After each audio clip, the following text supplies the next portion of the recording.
Hello, adventurers, and welcome to Grognard and Friends, where friends gather to explore the Aria and play Dungeons and Dragons.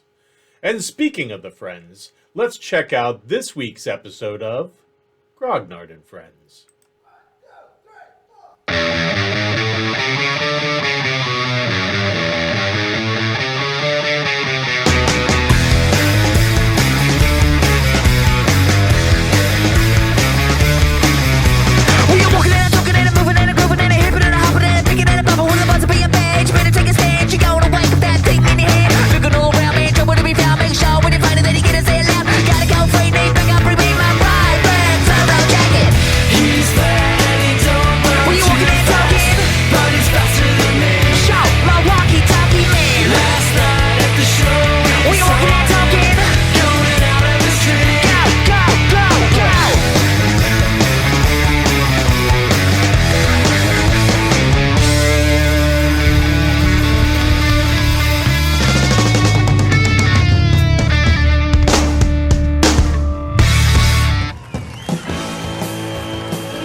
Was vibing. When last we left the friends, they had made their way to the little village of Forest Grove at the request of the palace in Seven Rivers to search for a missing girl.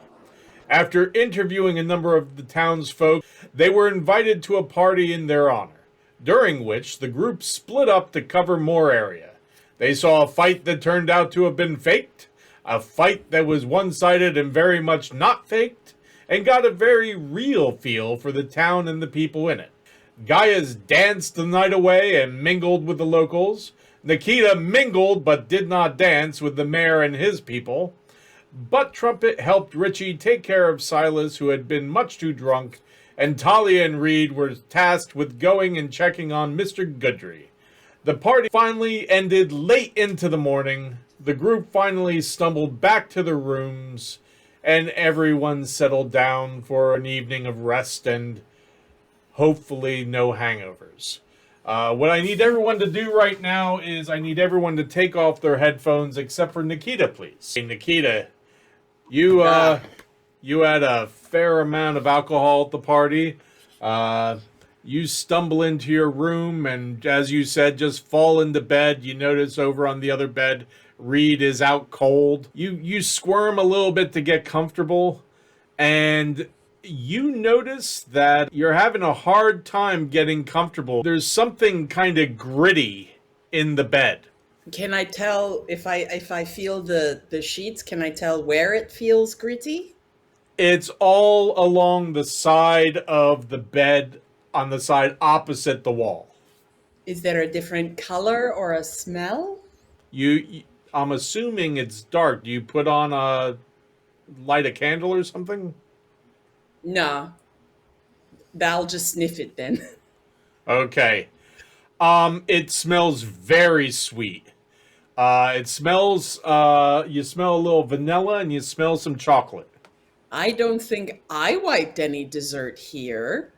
And I will look at Reed. Does he have any evidence remaining on his little face or hands? Give me a perception check, please. From this distance, you can't really tell. Is there a way to avoid that part and get to sleep on the rest of the sheets? Or should I just take off that one sheet and sleep on the... You can take off that one sheet. It's more like the blanket on top that you had just fallen onto. Okay. And you could probably take off the clothes that had the stuff all over and wipe away the stuff on your arm and your face. And worry about your hair probably in the morning. This sounds like a good plan. Okay. The bunny here. What? I was just going to say, is the bunny watching me, but the bunny is not in this room. Correct. Is the window open or locked or... You don't know. It's shut. Well, once I get as clean as whatever, then I will sit upright in the bed with my back against the wall to try to keep an eye on the window and read and maybe get some sleep. Okay, so you're going to sleep sitting up? Yeah. Roll me another 20-sider, please. You're not sure how long you're sitting there. You're out pretty quick. Right. And when you wake up, you're laying down kind of just over and you have some stuff covering you. So I'm going to ask you to take your headphones off while we then progress to the next person. Hey there, Reed. Hello. You finally got to sleep, and it was restful and peaceful, and then all of a sudden the dream kind of turned from dreams of the party to all of a sudden through the crowd comes a naked old man with his arms reached out and wants to start dancing with you and spinning you around, and you're trying to shake him off and shake your head, and you open your eyes, and there, sitting on your chest once again, is a naked, smelly old man with long, bedraggled gray hair. And you're just frozen there. I can't move? No. With a long finger, it's tracing the gem in your forehead and bends down close to you as they're squatting on your chest. And you feel this putrid breath come into your face, and they say, I really enjoyed our talk the other night. I learned a lot from you about you and your friends. I thank you for that. It's nice to get to know people. It's nice to know that I'll probably be meeting you all very soon as well. And Can I speak? You find that you can speak. Get off me! Get off me! But why? Get off me! Get off! God. The face gets real close to yours. Oh, I close my eyes. And the next thing you know, you wake up in the morning.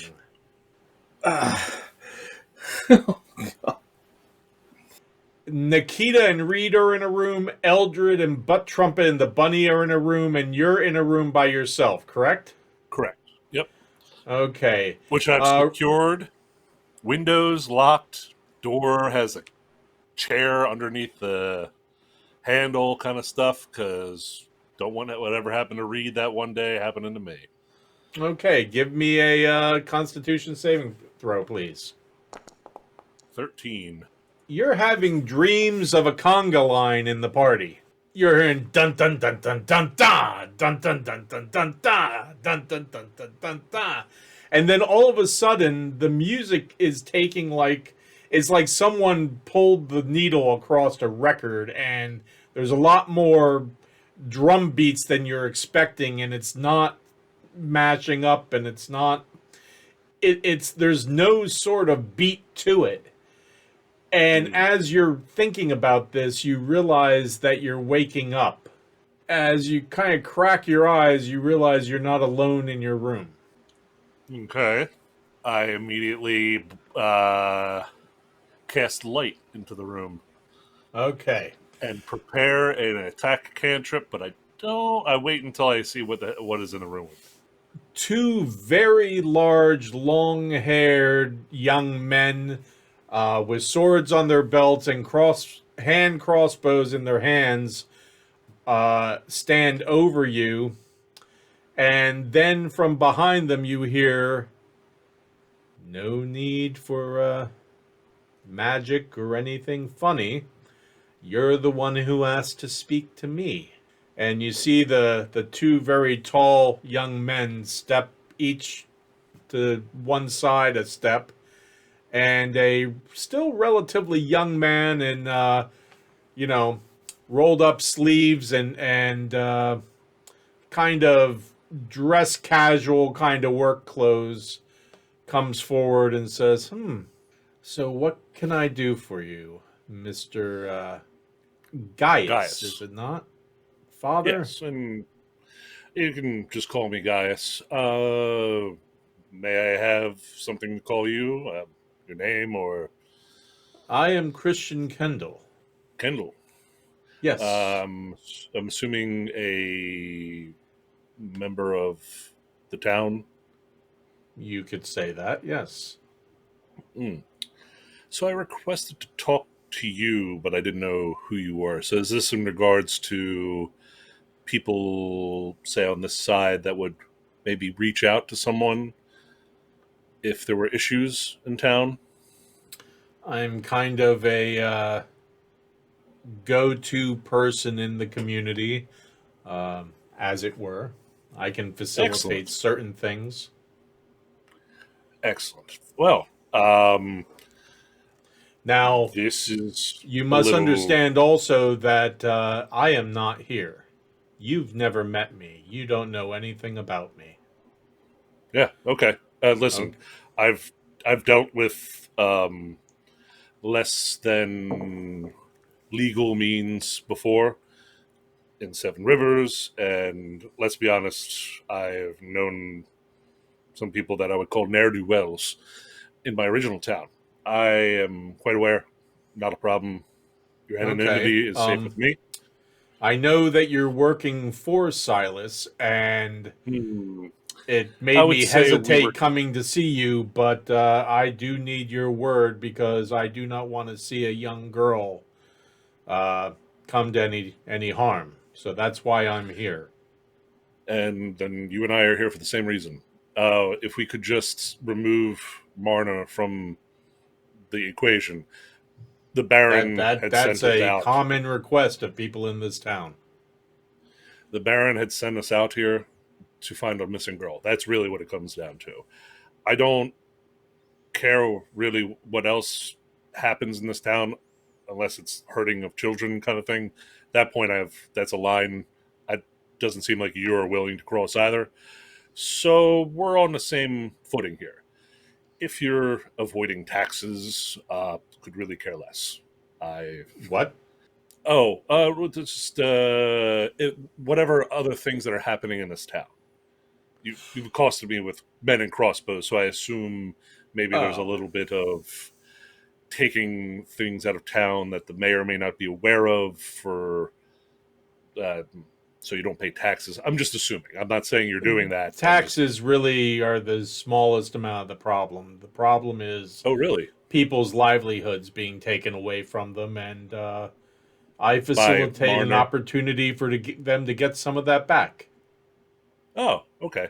Well, then I just I've been only in Seven Rivers for like 2 months at most, and I have dealt with some less than reputable folk. The fact that you're doing this sounds great, and I hope it continues. You continue to get your people's property back. Oh, we're not getting the Basically, property. This is just taking away. We're letting the people have the best of their crafts and letting them reap the rewards of it, but yet giving Marner and Calhoun enough to satisfy their needs so they don't come snooping. okay. So it's like a light smuggling. I could really care less about that. Whatever word you want to put on it, you're helping the people, and to be quite honest, I'm all about helping the little folk. You might not know much about my particular brand of clergy, but we are more for the people, if you catch my drift, than we are for the aristocracy. So, Okay. Well, then we seem to be uh, in similar yes. pursuits. So I've been trying to um, get a point across to Mr. Sunny Day that I have accidentally seen, some people maybe moving crates in the middle of the night and everything, and I wanted to pass it along to, obviously, I guess this is you, that I don't care. It's like I want everyone's help. There's a girl that's gone missing, and Well, Oliver will be the quickest route to you getting a swift surprise in the night, if depending on how you approach him. So Yeah. Well, I tried to be pleasant, but pleasant isn't his thing. So, and Nah, I won't not lie. I'm anymore. probably, I. So, by the way, what are you willing to share at least a little bit? What happened to him? I don't want to trigger this guy anymore because I was trying. Okay. I asked for some divine help, and needless to say, my God, he answered. And I may or may not have said some things that unsettled him a bit, but out of context, that doesn't make any sense. So if you could help me here with that at least. Well, okay, since this is just between us, and like I said, if it isn't, then I will know, and that you'll have another problem on your hand. But My on your mind's a hands. steel trap. Let's put it this way: Oliver used to be a fun-loving, wonderful guy who Really? was the light of the community. Mm. He was giving. He was anytime there was a party or there was fun, in some way Oliver contributed to it. Really? Oliver also had a few other vices that got him into trouble. I And know like about those. other people in this community, Oliver found himself behind. Owing a little bit of money, if you will. Yeah. And so, long story short, the inn no longer belongs to Oliver. And Oh. he is incredibly bitter about that. So it totally changed him because that inn was in his family. Oh, yes. Since the One thing, beginning of losing your time, from what I livelihood. gather. What? But one thing to lose your livelihood, it's another thing to lose your family, your last connection with your family. That's yeah. No, that makes sense. I figured it was something like that, but I didn't want to assume. We have been trying to talk to people to get them to open up about this girl Veronica that has gone missing, and I was with seeing some of the stuff that had gone on at night. I was worried that you or people working for you or with you might have misinterpreted it as us snooping around for that reason.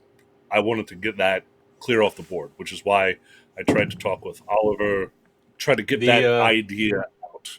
I'll have to talk to my men because, quite frankly, the only person who spoke to me was Oliver.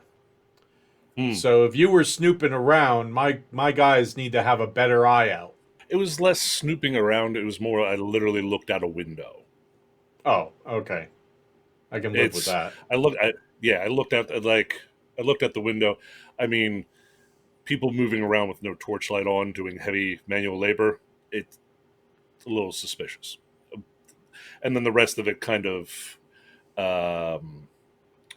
Also, the fact that Mr. Sunnydew was being very pleasant to a guardsman that night, who was, down in and around and getting him kind of liquored up. Classic maneuver to slip stuff by. I just happened to be in the right place at the right time to observe these things. But to be quite honest, it's not like Silas Marner, his man, or anyone from the mayor's was in the area to observe that kind of stuff. So basically, I was hoping. So what do you need from me? Just to pass along to the people that if they have information, share it with us regarding the girl. I don't care about anything else. Like, we're not trying to snoop about that. Also, we talked with the woman Mama Tar. Are you aware of her? Ah, you're a better man than me then. She gives me the She makes gives my everybody skin the crawl. willies. Yes. Oh yeah, she gave me the willies, the skin crawlies, whatever you want to call it. But I hear she's a nice woman. I don't know. I don't know. Oh, she's hygiene is a problem. But yeah. I'm curious. The one thing that she brought up, because she says there's some magic blocking us from finding the girl, which we kind of also confirmed with the other wizard type that's working for the mayor, that he couldn't. Oh, Carlisle. His magic wasn't looking. Yes, The bubbling Carlisle's idiot. magic was. I kind of got that. I mean, he sent his apprentice to go hunt cats, and that didn't turn out well. But needless to say, his magic wasn't able to track her either, which confirmed what Mamatar said. And she said the only person we could potentially talk to that was maybe powerful enough to break through it is a entity called the Baba. Are you aware of this? Yes, that is what I thought. I know it's a legend that probably has some kind of fact behind it. Well, you go into the woods and there's a lot of scary things in there. So I've never. People have spoken of the Baba or the witch in the woods. Yes. For ages, since before I was little, long before. I don't know a single person that's ever seen anyone in there. I don't know a single person who has supposedly met or spoken or even seen this witch. But yet the story persists. But then again, it also keeps kids from going too far into the woods, which I guess is maybe the purpose of that story. Possible. Well, but I'll tell you something else. Why? Just to clarify, you were talking about speaking to the people in town about finding Veronica, and they were having a heart. They just don't like Silas. I'll tell you this: you're absolutely right. I don't know of anyone in this town that likes Silas, myself included. I wouldn't have to have these extracurricular nighttime activities if it wasn't for him, or the mayor. But Forest Grove is also filled with good people. And I'll tell you this, long before you came and immediately after word got around that the girl was missing, we didn't share it with the mayor or Silas, but we basically all pulled together to see what we could do to find the girl. Because no one wants to see a young girl come to any harm here. So if you spoke to people and they told you they didn't know anything, that's probably the truth. Okay. Yes, because I was concerned that perhaps they were holding things back from myself or the party because of, like you said, the deeds that you and your compatriots are doing to make a better life for the rest of Forest Grove. That is very possible because everyone here is pretty much suspicious of outsiders. Understandable. But I don't know of anyone who seems to know anything about where Veronica is either. So you don't know anything about her, and I've heard, the speculations I've heard, she ran away. I heard something about a boyfriend took her away, and I heard that maybe she went into the woods, traveled too far, and the goblins from up north took her. Well, through magic, if we could believe Mamatar, which we kind of confirmed some of it, was that the girl is still alive somewhere, but she's by herself. Not with the goblins. Oh, Mamatar said she's not with the goblins? Yes. Oh, wow. I believe so, yes. Yes, so and specifically said that, like, not amongst people. So that kind of leads me to believe not in town, which is why I wanted to reach out to the townsfolk, because at that point it sounds like you said, maybe she wandered off. Heck, this girl might have thought that she could go make a deal with the Baba, for all that I know.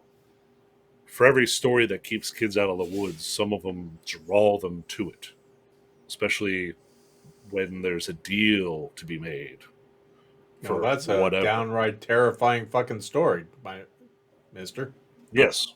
That's, I mean, when there are powers greater than us out there and available for people, sometimes, that people like to cheat and go and find new and more powerful ways to get stuff. I mean, from what I understand about this girl, she was an okay girl, but didn't know much about her. She didn't come down from that mansion up on the hill too often that I knew of, but But I never still, really had any dealings with her, but she was a pretty little thing, and some people said she was sweet. Some people said she was just like her poppy. so if So that's I the don't case, know. I'm worried either A, she's manipulative, or B, perhaps she wasn't happy with the situation. I know her father was trying to get her married off, and she may or may not have had a boyfriend she'd rather spend time with.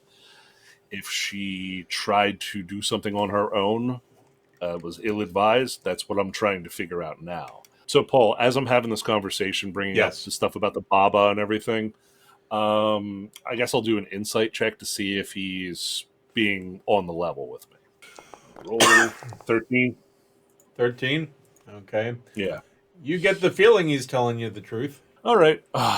Well, I guess that's kind of what I wanted to confirm, that the people of the town don't necessarily really know what happened to her, or at least not that you're aware of. Okay. But basically, if you could pass along the message to people that if they had been holding back something. I can try to get Yes. word of mouth going around about that. That shouldn't be a problem. You two It boys would be can do that appreciated. too, right? Yes, sir. Yes, sir. Oh, and also, FYI, not sure if you were aware of it, but I'm assuming it was some of the Worthingtons beat the ever living hell out of Silas Marner Oh, at the we're party aware of tonight. that, and Okay. don't worry about that. Oh, it was more of in case you were, if they were going rogue, if you will, just No, it's all good. okay. I That listen. that If from what I hear, that that guy party could was a use a long good beat. time coming. I can imagine. I mean, it was a good party for the most part. The food was pretty good. Were you there? Yeah, yeah. I saw you All right. guys. I saw you dancing. Yeah, just trying to lighten the mood because I will tell you what, I have not been to many more awkward parties than whatever the hell that was. Welcome to So Forest I'm Grove. curious. Yeah. So totally get the mayor, or not the mayor, the Marner problem. What's the beef with the mayor? Because I think he's originally from town, or at least His his family family was. is, from what I gather. He came from somewhere else, though. I don't remember ever hearing of him as a small boy here, but Okay, so I'm so not like sure of more all the distant deal. But relative. supposedly his family's from here. Although Hmm, I never met any of them, and they weren't here when I was little and moved here. So, gotcha. Okay. Yeah, it's so what's the issue with him? Is he just doing the same thing Marner's doing? oh yeah, Like buying yeah. stuff That out from other people? pretty much 2/3 of the town is split up. Let's put it this way: a third of the town is owned by Calhoun, a third of the town is owned by Marner, and a third of the town is owned by the people who own it, the Ah, actual okay. townsfolk. All right. Yeah, I just wanted to make sure I understood the dynamics of everything here in town because adding a group of adventurers, well-meaning that we are, we could accidentally stir the pot in the wrong way, and I didn't want to do that. It's seems like your town's already kind of having its own issues. Now, this town's had issues for a long, long time, as long as I've Hmm. been here. But just remember, you didn't speak to me, or you don't know who I am, or who these boys Yep. are, and none of this information you don't know it. So you keep it to yourself, and everyone will be better off. Oh yeah, not a problem. Hey, how did you guys get in here? I propped a chair on the door. He holds up the key and says, "Yeah, the chair was a bit of an issue, but Bubba here's not a weakling, so." You look over Uh, and you can see in front of the door there's like scrape marks across the floor. well, Mr. Sunny Day is not going to get extra money out of me for those divots. I will tell you that much. I'll let him know that when I Oh return the wait, key. oh wait, this is Marner's property. Who cares? There you go. So, well, this was a at first terrifying but very pleasant visit. I can't tell you how many times I've been awoken in the middle of the night by people that were armed, and I actually ended up having a good conversation. Sometimes I can have these not in the middle of the night, or at least Well, without the crossbows. it's probably better for us to have done it this way rather than people seeing and then getting suspicious of me talking to you. So, Oh yes, understandable. It was just I can't tell you how many times this has happened to me, like in the past 3 months. wow, think you I live need a quite a new life career. there, Father. Yeah, it's got its ups and downs. He kind of bends down, looks out the window, and says, it looks like the sun's about to come up, so we better skedaddle. Oh unless yeah. you have something else that you need from me. No. Would say passing a note to Mr. Sunnyday if, in case we need to talk again, be the best way to do that in an emergency. Sure, just say I just wanted to ask you something that's probably going to piss you off. So if you could just pass that along, I appreciate it. He'll probably get the message. I mean, he's not mage wizard of any type or anything, but he's not stupid. Well, good luck with your endeavor. Come along, boys. Thank you. And they go out and they pull the door behind them. Then I go back to sleep. You'll try to go back to sleep, but maybe didn't have so much luck. Yeah, sure, why not? You said the sun was rising. That's about his time to get up anyway. You get up. We'll say that Eldred comes down pretty quickly and says, good night after that. Although I think my overindulgence didn't hurt either. Do have a bit of a headache, though. I'm actually kind of fine. Now that I think about it, I think I exercised more than I drank last night. All that dancing. Yeah, you were in rare form last night there. Well, it's, I mean, to be quite honest, when was the last time we ever had a good party? I've been to bars and stuff, but last time I had a good party was... It's about this time that Sunnyday comes over and says, usual? Yes, thank you, Mr. Sunnyday. And Eldred just nods like, yes, please.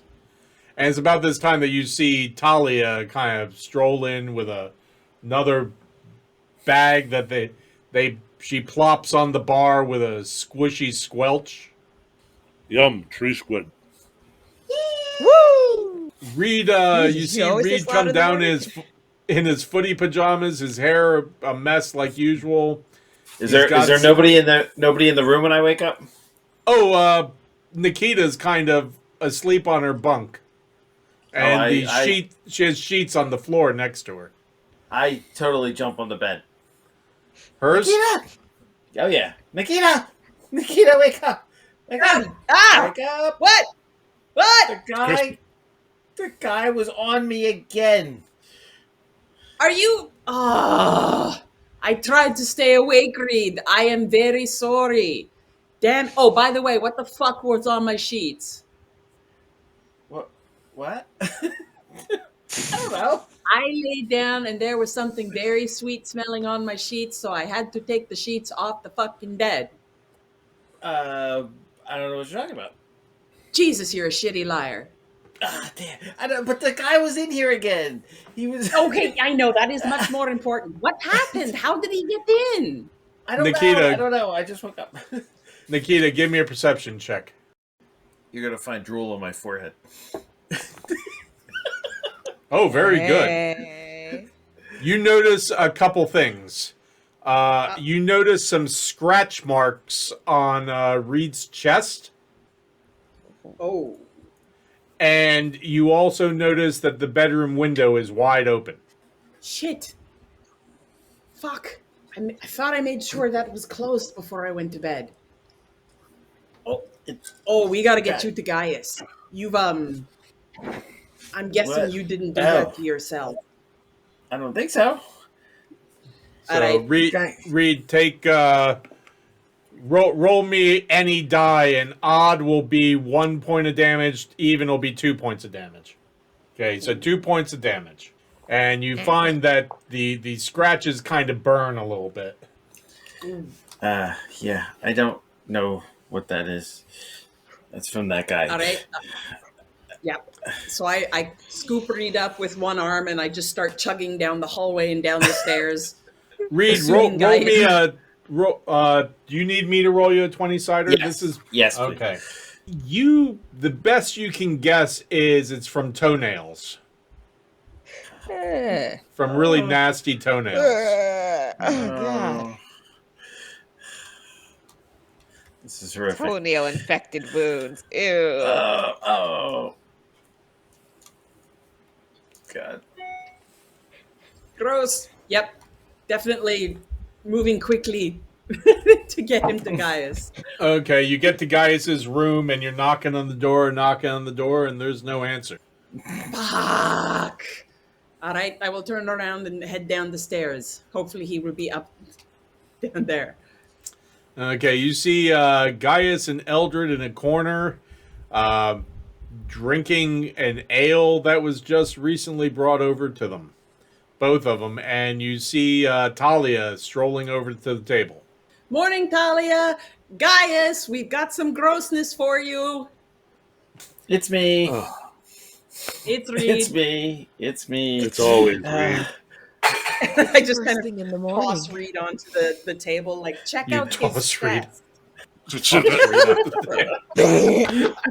God, I Bacchus. think that would have hurt more than the toenail scratches. Well, good thing dinner or breakfast wasn't brought. All right, hold on. What do we got here? And as you Come say on. that, you turn around and Sunny Day's holding a platter that he was obviously about to put on the table and was like, well, fuck. Sorry, At which Mr. point Sunny I Day. picked- I He picked puts it Reed on the off table. the He puts it on the table next to you and goes, "It's there when you're ready," and turns around and leaves. Appreciate you. I'm like hard work. looking at Gaius upside down because I'm like laying on the table and I'm like, the guy sat on my chest again. It was gross. At which I point, think- I'll do a medicine check and take a look at the wound. Okay, 16. 16. It's kind of red around the scratches. They might be on the way to getting infected. Ooh, gross. And it's about this time that Butt Trumpet, you wake up, and Eldred's not in the room. You heard a lot of commotion out in the hallway, and that's what woke you up. I'm definitely gonna make my way downstairs. Okay, you about this time you see Butt Trumpet do the kind of slide off the step on their butt all the way down, Mm-hmm. and And about You see- halfway down, I see Reed on the table, and I like stop mid scoot, like,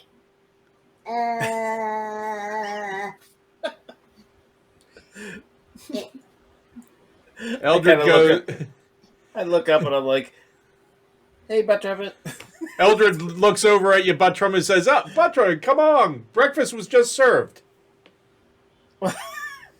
It's on the other we're side just of the- gonna- Reed. So we're just gonna. All right. Yes. Yeah, This make will my literally way over to take, the like, table. 10 minutes at most. I can get off the table. I don't have to stay on the Yes. table. You really don't need to be laying there. Yes. Actually, have a seat in this chair. Operate. Don't There we get up. At which point, guys takes a salt shaker off the table and like pours a ring of salt around Reed and begins to ritually cast detect poison and disease on him. Oh, Okay, he So This is I can new. identify Eddie. Yeah, well, it's doesn't come up very often, but it's one of the rituals I can cast. It's got a bit of an infection beginning here. It's not real bad right now, but unattended, it probably would have gotten pretty nasty. Yeah. Gross. Yep, definitely going to need to flush this out with clean water and Eldred goes, maybe alcohol. alcohol. Yes, not ingested this time though. Oh. Okay. Oh, I mean, you can But- do that as well. Yeah, we'll give him would- some Oh, alcohol okay. because that'll take away the sting. No. Yes, Oh, it'll okay. definitely, as Gaius is pouring like high proof alcohol into a rag, take away the sting from this, Oh. and then slaps it on his chest. Ow! Oh, that's right. You should have drank first. Meanwhile, Eldred has gotten the platter and put it in the middle of the table and handed out plates because there's a big platter of pancakes piled up in the on the table. And a little Yeah. little bowl of butter with a knife in it, There, and there's a syrup boat of as well. elderberry syrup. It's an elderberry syrup. Very good. Elderberry? Oh, elderberry syrup. Nice. Yeah. So creepy guy spoke to me this time. Oh, that's He Like good. spoke more. to you. Hey, I have a new rule that I think somebody else came up with, but I'm taking claim for it. When we want to discuss important stuff, we don't do it here. Oh. Don't do it in the inn. So you don't want to know about creepy guy right now? Okay. I do, but let's say we eat breakfast first because you already half ruined that for me, and we get ready. We go outside, and maybe I don't know, Take a smoke stand break. somewhere, smoke break outside. Anyone else smoke? Am I the only smoker here? I never smoked, but I tried. Meanwhile, Bud Trumpet takes out a pack and is like hitting the bottom of it. I was talking about pipes, but I didn't. Where did those come from? I How picture we make them. Butt Trumpet outside the door of the inn, the cigarette just kind of hanging from the lower lip. Going, hey, how you doing? Just that. What's that one meme of Ben Affleck? Just like fucking these people.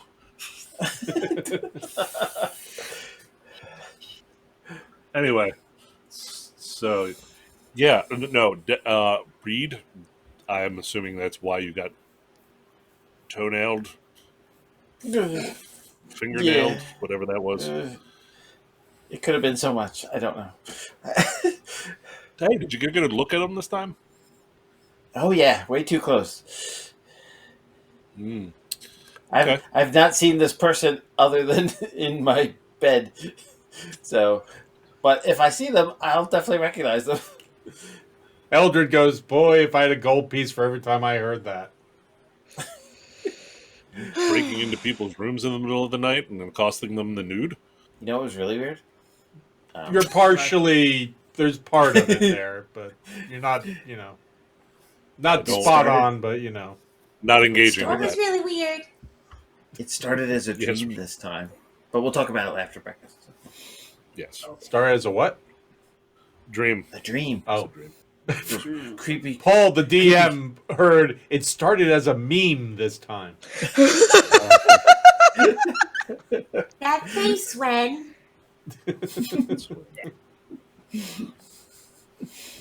Is this a creepy old guy? Yes. Keep you Oh. Exactly. Okay, So, so, yes, finish eating, Wolf get down dressed. breakfast. there's coffee and ale brought to the table. Eldred Reese- goes, Talia, you want to join us? She's gonna stare at Reed, stare at the table, stare at Reed again. Look to the pancakes. He's and a say, lot "Sure, cleaner those than are he pancakes." There you go. He didn't touch the pancakes with his body. It's okay. Right.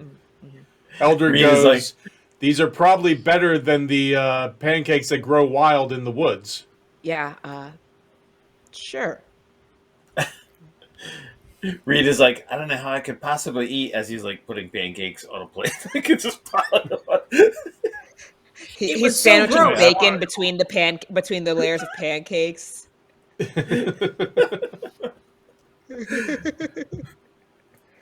Making pancakes, making bacon pancakes. Pancakes. Making pancakes, making bacon Making bacon pancakes. pancakes. And a hush falls over the room. All right. Because everyone's stuffing their face with pancakes. Okay. Yes. So we'll say you everyone eats their fill and drinks as much of whatever they want to drink to their fill. And what do you do? Mhm. Get dressed and go outside. So, hey, Talia, could you know somewhere where we probably won't be overheard in the immediate area? By the cats or the ravens. I don't. If you want to step just out of town a bit, I don't know if there's anywhere nearby that's guaranteed. Okay, want to that's be fine. around? That's Just fine. somewhere nearby. Okay, so Sounds like everyone's got some stories to tell. I have a story to tell. Reed I has a guess we story to should- tell. Reed has a story. You know what, Reed? You had seemingly the most traumatic night. Why don't you start? So you all had traumatic nights too? Oh, I can't wait to hear this. But Elder also- goes, I slept like a baby. No. I was accosted with crossbows again, but that's neither here nor there. Again. What? What? Hey, All right. Okay, so you've gone out of the inn? Mhm. Yes, we've gone somewhere Yes. quiet, out of the way. Okay, someone give me a perception check. Okay, I'll look. someone roll with advantage. 18. Okay, That'll with do it. advantage. 20. Unnatural. 20. Okay. As you walk out of the inn and make a right to head down and maybe across the river to kind of go away from town, as you come around the back side of the inn, you notice in the dirt at the base of the inn a quilt on the ground, crumpled up. Let's go, Are there any open go- windows? Yes. So look at that. Before you touch it, smell it Why? because the old guy smells really gross, Like, like dirt, nasty, dirty dirt. okay, well, why don't you smell the quilt to see if it has the same odor? Because I don't know what Okay. it smells like. I could do that. Okay. I will Okay, go Reed, smell you the go- quilt. Look at You go over to the You quilt can and all you go over there realize and look. you go over to the quilt and you realize it's the quilt with the little bit of blue in it that you bought. What? This is my quilt. I How smell many it. windows are open? Just the one. Is it his window? Yep. Hmm. Like Hey, I did grab you it guys leave your window open when No. you came down? So Oh, he's yes. in there right now. Wait, so you did or you didn't close it? no, we didn't close it. It was open when we got up. All right. We Was your So- blanket missing when you woke up? I didn't realize it, but yes, I think it was. Interesting. He not only sat Okay. on me, he threw my blanket out the window. Maybe to cushion a landing. Reed, There give me a wasn't anything perception like that check. the last time. Perception. Oh, I got a something. Be 14. something. The number was Okay. I got a wrong. something. Woo. It's a good something. Okay. You notice stuck to the quilt, there's a tiny little black feather with some like one of those little downy feathers. Like a bird left this stuff on it. Or maybe not. Maybe that was in the quilt. Does it look like the feathers coming out of the quilt? It kind of looks like it's just kind of stuck to it, more so than like how sometimes they kind of come out. It's kind of like there's like a single thread that the little tiny skinny quill is kind of caught in. Talia, Do you mind if I take that feather? Could I try to? I think I have an educated guess, but could I try to identify the type of? Do me a survival or nature check. The new cologne. Guidance Oof. by Gaius. It's like you're looking at the feather and you're like, Guidance by Gaius. It'll make you go.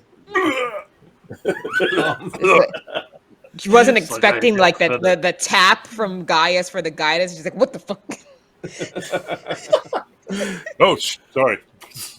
So It's real early. Wasn't expecting that. you're not sure exactly what it is because definitely like the downy feather, but you think it's probably a good bet. It could have been a crow, a raven, a grackle, something like that. Yeah, considering the amount of crows in the area, I'd say it might come from one of those. Can't be sure exactly though. It's not exactly. Did the Exactly. naked man? I didn't have any. Nope. What about naked men again, Nikita. Nikita? Nikita, you were talking Naked about men. naked men. Yes. Reed, do you remember any feathers on the naked man? Oh no, Yeah. there was no. I didn't see any feathers. Just way too much skin. Eldred goes, "Oh, good. At least it wasn't getting weird." Exactly. Are there any kind of you guys deal with like I don't know weird monsters and stuff or whatever sometimes. Are there any that Mhm. like maybe can be people and turn into animals or is there magic that can turn you into an animal since we didn't Oh find any yes. evidence of how he climbed up and down in the last time. Ooh, he flew in. That's a definite thing. Yes. Wait, I thought we found dirt on the windowsill last time. Yeah, that's how he got in, but we don't know how he got up or down the building. It was just looked like he climbed from the roof down in, but not how he got up to the roof. He could have flown to the windowsill as a little bird and Mhm. poofed into a person, and then that's why the windowsill was filthy. Uh, I Oh. imagine living as a bird wouldn't be that clean. Doesn't sound like the old man keeps very clean. no. Well, you Definitely ever see a not. bird when it Well, hits a birds actually do window? like to, they kind of do their best to keep themselves clean. They like to take baths, like it when it rains, preen themselves. Oh, Oh! might be I some just know holes in the everything theory bird. then. Before I, Just read. before I Well, I forget, didn't say it was very effective. It's not like they have soap or anything. before I forget what he said, let me tell you, because Ah, you what know. did he Oh, he say? spoke. Yeah, hey, That let's you, move away from the building while we're discussing this. okay. I grab the blanket and bring it with me. Okay. Does it stink, by the way? It smells like body odor and bacon. So Not too bad. weed. Not too bad. Okay. This is the Ode de Reed. Ah, it smells like Um, poop. Bacon by Reed. So Bayoken when we get away from the building, Bioken. by Reed Oh, God. for Um, heroes. so it started off as a dream, and I was at that party that we were at, and then naked guy came out of the crowd and started dancing with me, and I couldn't get away from him. It was totally horrible. And then I've had he those kind was, of nights. and then it like changed, and I was in my bed, and the guy was sitting on me again, and then he started saying how he learned so much from me about all of us as a group, and that he couldn't wait to meet us because it sounded like we were going to meet him. Oh, Yeah. cool. We're assuming the Baba is the dude now? Could that be it? Is the Baba just a crazy old hermit and the naked dude in the woods? It's possible. They've called them a witch before, but if no one's Witch Yeah. can seen mean them, anything. I always Hmm. thought witches Yeah, were witches old just- women or something. That's the general, like, folklorish consensus, but they could be just any kind of magic user that didn't learn it from a, like, source of, like, a school or a religion or born with it. Eldred says, did any of these people who mentioned or that you spoke to about the Baba, did any of them actually met them or No. seen them? Nope. I think we're going off old, yeah. folk tales at this point. Superstition. Okay, so creepy old dude. Give you a Did he little say description. anything else? I was kind of squirming and screaming, and I didn't catch anything else. But, I mean, he did like poke around at the thing on my head again. Yeah, Okay. and then he got real close to my face, and I closed my eyes, and then I woke up. It was pretty awful. All right. Yeah. Pretty traumatized. That's I feel traumatized. Hmm. I think is that the right word? yeah. I sound like a wizard now. I sound like a wizard Something now. like You've been traumatized. Okay. I could barely eat those Um, pancakes. It was terrible. You ate Yeah, three because Yeah, I'm times. really Eldred glad you says- soldiered through. Eldred says, yeah, I don't know. Didn't you eat more You of were a them than real most of trooper us? getting through those 18 pancakes you had. I think you But ate that is Yeah. like more of half them than what he anyone normally else. eats. Yeah, but usually Yeah. his max is 20. This is Nah. true. Oh. Yeah. I was. Mhm. So you had So did everyone- crossbows again, Gaius. Oh, yes. Anyone else have late time visitors? Anyone? No? Okay, so just me. Needless to say, I let's say met some folk from town. It was well. It actually went well, despite the crossbows aimed at me. Now, I did make a promise to the individual in question that I would not relate names or anything like that. But needless to say, I've gotten unofficially the word out to the town for people to share information with us, to not hold back, that we are Good. not a threat to the town, kind of, How so? and that if there's any information from the townsfolk, hopefully it will be funneled to us as well, that kind of thing. That was basically it. Otherwise, it was a very pleasant meeting, and also in relation to the Baba stuff, mostly just myth and folklore for the townsfolk. Apparently, is the gist that I got from talking, and I got the impression they were being honest with me the entire time. So This is good. that was mine. That was only about like 15, 20 minutes of my night. Actually, it was also. Let's like prop doors with chairs and find ways to. Do you have a dresser in your room, Nikita, that you could drag in front of the door or window? In this I will do case, something. yeah. So we can stop having midnight visitations. Is there room under the bed? Maybe I could just sleep under the bed. It'd be Nobody a can little sit tight. Nobody can sit on me there though. That'd be pretty good. Ooh, you can make a fort. Oh yeah, yeah. I mean, he did throw my blanket away though, so I need something sturdier. Do you think he Two might have thrown it blankets. away because of the blue? Because we tried it with the blue to try to protect, right? Yeah. Oh, maybe I should sleep under a bed with butt trumpet on top. I was about to say, offer is still open to put little plungers on my hands for me to be stuck to the window. We don't want him to throw you out the window, though. And also, I'm Butt trumpet concerned on that board. Yeah. Also, that just seems like a form of torture for you, butt trumpet. Yeah, you probably wouldn't sleep very good like that. At I've all. been traumatized quite a bit myself, so Listen, we've all had trauma, except for Mhm. maybe Talia. Eldred, have you been traumatized a lot in your past too? Or is it just us? Tough to. Is this the conversation we want to have right now? Oh Yeah, no, she's right. Yes. This would take too long for me to talk about.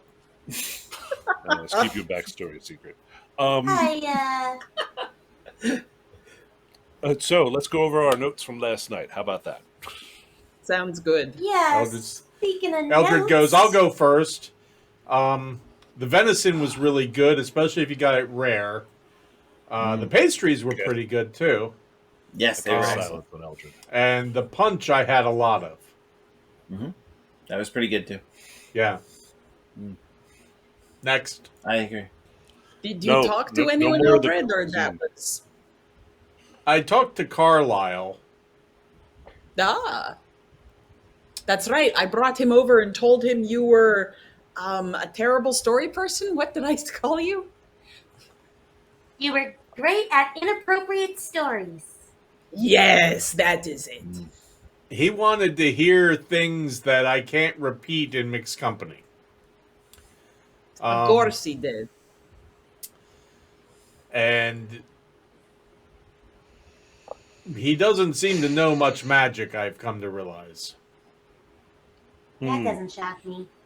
So Really? Yeah. that's why I focused more on the food. Good to know. Okay. Nikita? I spoke to some of the people. They are concerned about Mr. Goodry having disappeared. They've gone and knocked on his door, but apparently it is impolite to say, like, open the door and then wander in. So I'm thinking if we go check out his house, we can, like, open the door and then yell from the doorway. Or see if any bad smells come to us, that maybe there's a corpse in the house. I had had a lot to drink. Oh, yes. And Marner had had a party, and they remember an argument with this Duke Ellington, Lord Farquaad. What was his? Lord Mitchner. Mitchner. There we go. Lord Mitchner. And there had been arguments. They didn't hear specifically, but it did sound like Silas basically insulted. Shit, now all I can think of is Farquaad. Mitchner. Mitchner. Count Mitchner. Chocula. Yes. Insulted Gooberry. Mitchner, but no one knows what happened after that. They honestly just seemed to disappear. And that's pretty much all I got. The mayor is definitely a shifty dude. No offense, Reed. I know he's a halfling, but yeah, I don't think he's a good one. Okay. I think there's bad halflings out there. We can't all be We've heroes. murdered a lot of halflings. Oh yeah. This is true. There's that whole clan of them that would keep trying to attack and or kidnap us. They're not very good at their job, though. They're But that good at was their really job. all We're I just got. better at destroying them. Yeah. Okay. Reed? What about feeding the bunny? How did that feeding the Yeah. bunny go? Oh, Talia, you yeah. two did that, right? Yeah, though don't have much to report. There is a secret wine cellar that we found. But it That appeared connects to to the main just cellar. yeah, and we didn't really find anything too interesting down there. But the wines looked Yeah. very dusty, like they had been there a long time. Most likely, Interesting. from talking with my contact last night, let's just say there are people in town making sure that they get paid properly for the work they do. And they make sure that enough money goes to Silas Marner and the mayor, but not any more than that. Needless to say, they're holding on to more of their prosperity, if you will. Probably very smart. So most likely, Mr. Sunnyday, that wine cellar is a secret from Marner. And if Marner were to know about it, all that would not be where it is. So let's keep that under our hat, as it were. I think that's a saying. Anyway, Keep it somewhere Keep quiet. keep it secret. Yes, because, like I said, the townsfolk, for the most part, seem to be on the up and up.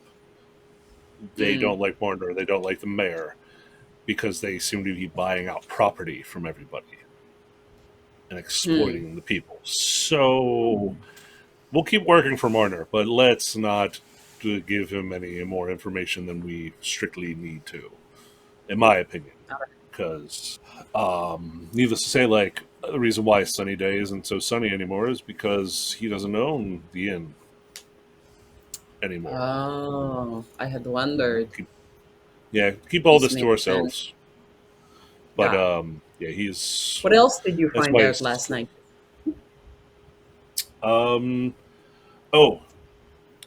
I found out that certain people in town were missing heirlooms, jewelry. This one woman, Ms. Fairfax, I believe, said she was missing like 2 silver combs. Okay. So this is all part of something. Now, also, let's see. Nobody had heard or knew what happened to Mitchner and his daughter. They kind of just poofed away one night. Hence why Butt Trumpet was decked out to the nines last night. And Eldred then says, I kind of like Veronica, right? kind of, but also like the supposedly for the Mitchner girl. That's what that's what the ensemble is for. But I'm trying to think, is there any other? Because Nikita, you talked to the townsfolk, and the gist I got was basically What Stuff had happened gone to missing. Butt Trumpet after they left with Silas last night. Oh, yeah. Oh, how did that That's go with Whoa. So, I had a long talk. Who else spoke to who? Eldred says. Well, we saw Talia and I saw the. Did we already tell you guys about the? We saw Sunny Day and they were talking about moving stuff. Oh, No, I right. don't think so. That was at Yeah. the party a bit before the fight, the fake Mhm. fight. So Sunny Day sounded like they were planning something? Or planning waiting for something. Yeah, Hmm. like I said, the person I talked to last night, they are basically selling or making sure that certain goods aren't noticed by the higher ups. It's their own goods; they're selling them. They're just making sure whatever profit they get more of it. Guys, Gotcha. guys, A little skimming off the top. Yes, Reed. was it Sunny Day? You can tell us. Was it Sunny Day? No, Oh, dang or it. was it? No. Or it could have been. I'll never tell because You I could- actually. You could tell us. It was practically a confessional, which is the thing that now exists in my religion. Ah, now I believe it was Yeah, not I Sunny can't- Day. Yeah. Well, either here nor there. I gave my word that I would not divulge names or anything like that. So, no. If But we guess needless it to right, say- can you If we guess it right, No. can you give us a sign? Nope. Not at all. Because if you told me a secret and told me to keep it secret, guess what? You're going to trust that I do that because I keep secrets. Yeah, but I'm your best friend. Yes, and I'm not going to divulge your secrets. And if somebody else asks me to, I'm not going. Do you understand all this right. concept here? I just this is not a thing I do. Okay. Maybe when you drink I later. mean, if they were a bad, if they were a bad guy, maybe, but they're not a bad guy. Or Oh. lady, or anything in between. Anyway, so okay, so we've worked out that particular mystery, if you will. And I guess depending upon what Butt Trumpet found at the Marner residence and with who they talked to, I would say one thing we need to do is potentially if we decide to go visit the Baba, figure out what happened to Mr. Goodry first. Oh, Butt Trumpet. Okay, so good thing you're here, Butt Trumpet. What did you do last night? Testing. Sounds clear. Sounds good. Let's see how long this lasts. Speed run. Yeah, speed read, quick. Basically, I believe Veronica was using Richie and his vulnerability to do things for her. It seemed like just some housework, but he's afraid of her because I found in a little area where she would go and nap a chest. Whose chest? And in this chest was a very old jewelry. The cliffhanger. The cliffhanger. What about the jewelry? Okay. We got You're very old jewelry, and then you froze. That's good because that's when I stopped talking. Oh. Oh, Wait, were you okay. just fucking with us? It just sounded like a cliffhanger, like you were in the middle of a sentence. All right, I can't tell if she's fun. Okay. Yes? Are you here? Everything is freezing off and on. In addition to the jewelry, which Richie did not want me to take, What did it look like, though? Was it silver combs? I did not get that good of a look at it because my attention was brought to, and I take the diary out of my pocket. Ooh. You found your secret Excellent diary? work, Butt Trumpet.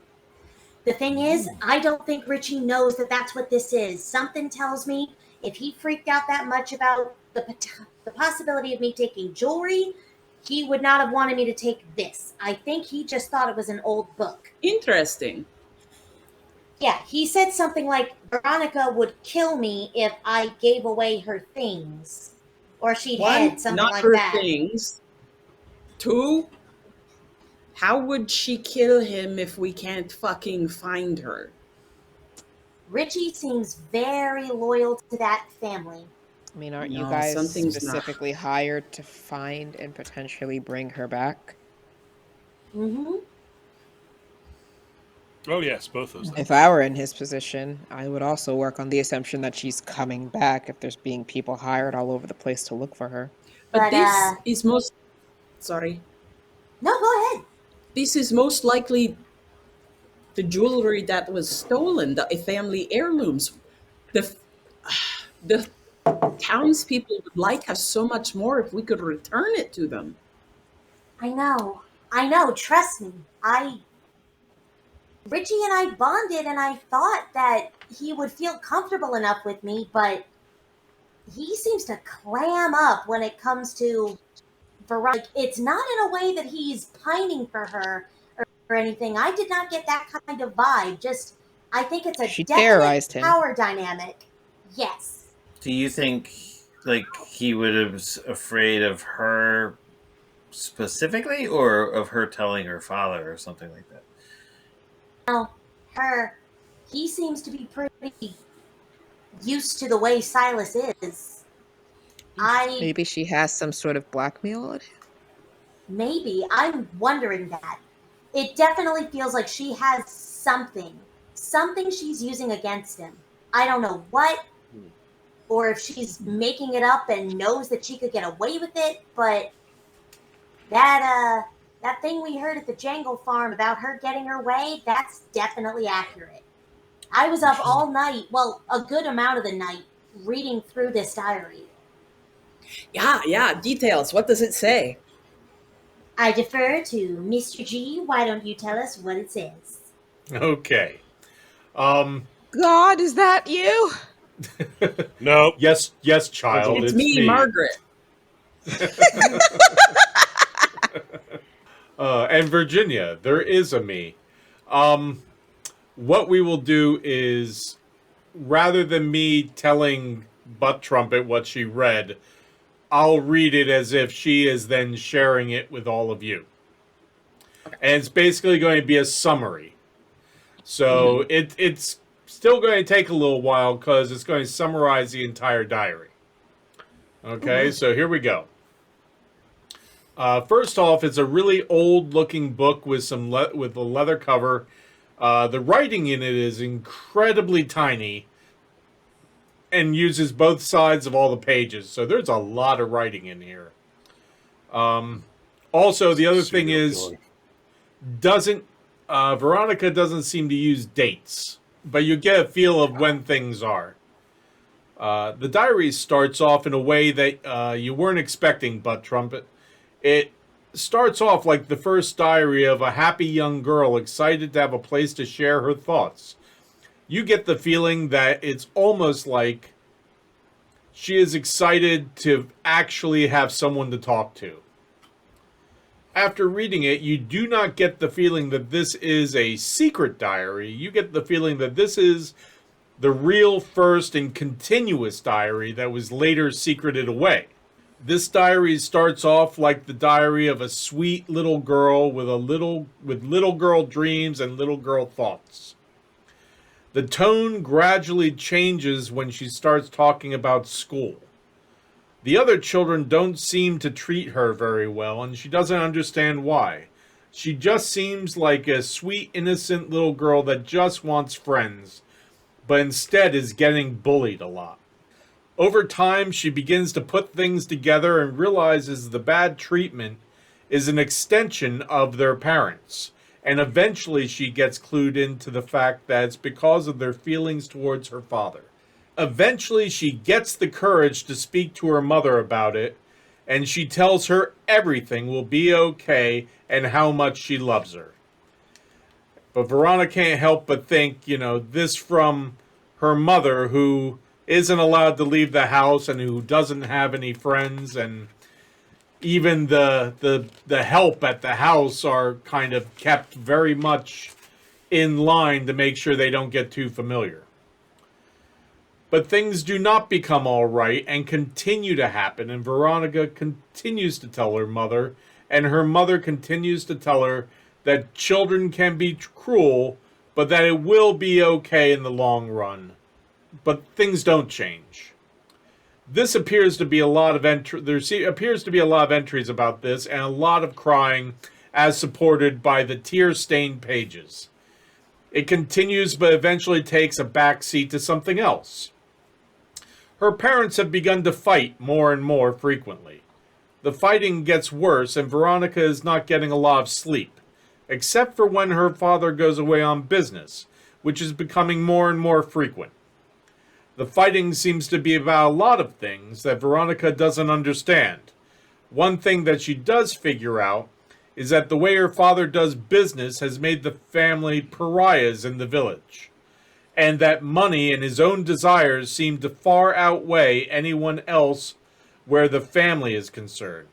Later, Veronica doesn't seem to get it, but you get the feeling that Silas's fidelity was also source of some of the problems as well. All of these things build up stress, strain, and tears until they stop and everything goes silent for a bit. When Veronica starts making entries again, you can tell that things have changed. A lot has changed, including Veronica herself.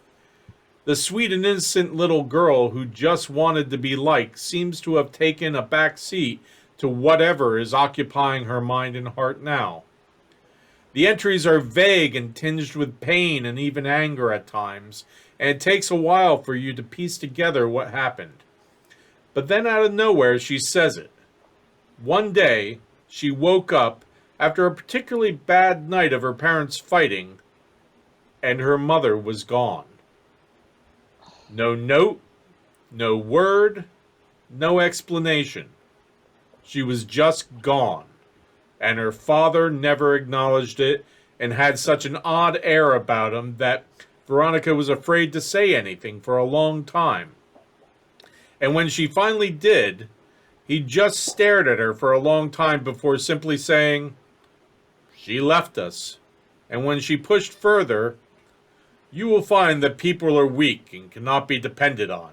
You can only depend on yourself, Veronica. And it is time you grew up, Veronica. It is an unkind world. Get used to it." While she was dealing with this, it seemed that word had gotten about that her mother was gone, and the other children used it for all it was worth. Her mother was right. Children can be cruel. Veronica struggled with a lot of this, but seems to have come to some sort of understanding on things. Her mother had stayed home, had had no friends, and also didn't think much of the village. She wasn't from Forest Grove. She spoke to no one outside of Veronica's father and Veronica, and from the diary you can tell that as the fights got worse and worse, she got colder and colder and more distant. After Veronica had finally gotten the guts to ask her father, he then started traveling even more, leaving her to deal with the village all by herself, which seemed to suck the last of the sweetness out of her. This was a period of decreased entries for a while. The entries, when they started up again, Veronica started focusing on herself. After a while, it became more and more apparent to her that she was beginning to get more and more attention from not only the other boys, but also from a lot of the men in the village as well. Nothing overly forward, mostly just stares, but attention nonetheless. And how she was treated in certain instances. One of the entries says, "It's not really surprising considering that the other girls have to muck out stalls and milk the livestock and do all sorts of dirty jobs. Also, their father didn't get their clothes from the boutiques in the city, so it makes sense." This is not overt. It is not overt at the time, but you can tell that things are changing in Veronica's head. Once the bullied child, her confidence was building, and she began to enjoy the attention that seemed to cause a lot of the unhappiness for the females in town. She actually seemed to enjoy this for quite a while, but as her father had said, good things don't last. You always have to stay on top of things and pursue what you want, he had said. The girls started saying a lot of mean things and accusing her of things that she didn't quite understand. This caused her a lot of pain and tears until she found a way to ultimately win. The boys had stopped picking on her and started being overly nice to her. She ignored them, not forgetting how they had treated her for years before this, but then she seemed to have a change of heart. She started being nice to the boys. She enjoyed them vying for her attentions, but not letting any of them get too close or too confident. As things progressed, they would secretly give her little gifts that she found meaningless, but didn't let them know. Instead, she found a way to escalate things. You can see that Veronica starts playing boys against each other without them realizing it. It really gets interesting when she starts talking about sharing her travels and all the nice things her father gives her and exposed her to, really upping the stakes for these boys. Then one of them gave her a cheap piece of jewelry. Something that you would imagine a small boy would give another girl, something that maybe he bought at the general store. She ate this up, finally realizing the control she had over the boys. And later, as the stakes got even higher, she loved how upset the parents would act at the missing jewelry. The parents that were the source of a lot of the mean things the children had said to her in her younger years. She was able to manipulate the boys to not only give her the nicest jewelry they could, but also to scare them into keeping their mouths shut and not telling anyone about what the things that they did. But when things started to draw the attention of the guards and the mayor, she stopped giving the boys as much attention and turned cold to them, which seemed to scare them even more, which she enjoyed. And this seemed to cause a number of things to happen. Eventually the guards no longer pursued things in town where the missing jewelry was the source, and many of the boys started being sent away to pursue apprenticeships in other towns. This was quite unusual for Forest Grove. They had always taken pride in their home, in the villagers taking over family businesses and staying within its borders. But Veronica enjoyed this for its far-reaching effects, because now the girls had fewer boys to try and get the attention from, and she still seemed to be the belle of the ball.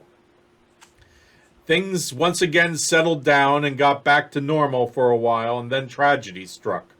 Tragedy beyond anything she ever knew before. Her father brought home a new young wife. A pretty little thing whose beauty rivaled her own and who could have been her older sister. She seemed genuinely sweet and innocent and naive, which seemed to infuriate Veronica even more, knowing that she wouldn't be allowed to leave and that she wouldn't be making any friends because the staff knew their place and then never get too familiar. So Veronica started making herself scarce. You realize that this is when she starts going into town. She would sneak there at first, but when she realized that no one was going to stop her, she just started doing it. And this is where she befriended the girls at Miss Minnie's Stitchery. You can tell that she definitely didn't think much of the girls and was just using them to accommodate her needs at the time. But soon she realizes that being there had its perks. Not only was she exposed to the lives and the foods and the everyday activities of the people of Forest Grove, the girls were particularly gossipy little hens as well. But she also gained a lot of insight into all sorts of things that she had never even considered before. It intrigued her and it got her thinking. She still didn't think much of the townsfolk, but she was proud of herself for being such an exceptional little actress. It reminded her of a play her father had taken her to in Seven Rivers once when she was little, a memory that she seemed to hold very dear. Her experiences with the girls had her change her mind on her approach to Theodora, her father's new bride. So when she approached her in order to befriend Veronica, Veronica pretended to be amenable. She acted naive and pretended to know very little. She really was quite the actress. Maybe she would live in Seven Rivers or even Ankmar and be a professional actress one day. It would get her out of this disgusting little town. But from the time she spent with Theodora, she realized a lot. Because her father was always away on business, Theodora was incredibly lonely. She had very little family and none that were anywhere near the barony. And most annoying of all, she really was just as sweet and innocent and naive as she appeared. But once she got Theodora comfortable with their friendship and got Theodora to share all her secrets and all the tales of her life, Veronica started going back to town more and more often and not having any time for her. When she was home, she did a lot of things just to make Theodora's life difficult, but was smart enough to make sure that none of these things were obvious and that none of them could be traced back to her. Perhaps Theodora was just forgetful or accident-prone. It was shortly after this that Silas took both of them to Seven Rivers. It was during this trip that her father's attention was so focused on showing the city to Theodora that Veronica was allowed to wander and explore the city on her own. Her father got her tickets for a number of plays, and she fell in love with the puka and the other delicacies of the puka shoot. It was here that she met a local boy named Chip, who helped her when she found herself lost. He helped her and was so nice. He worked as a stock boy at Everson's Pipes and Tobacco. She seemed to have visited him there during the rest of her visit as often as possible, and was really very taken with him. At this point, the diary turns into the writings of a schoolgirl with a bad case of puppy love.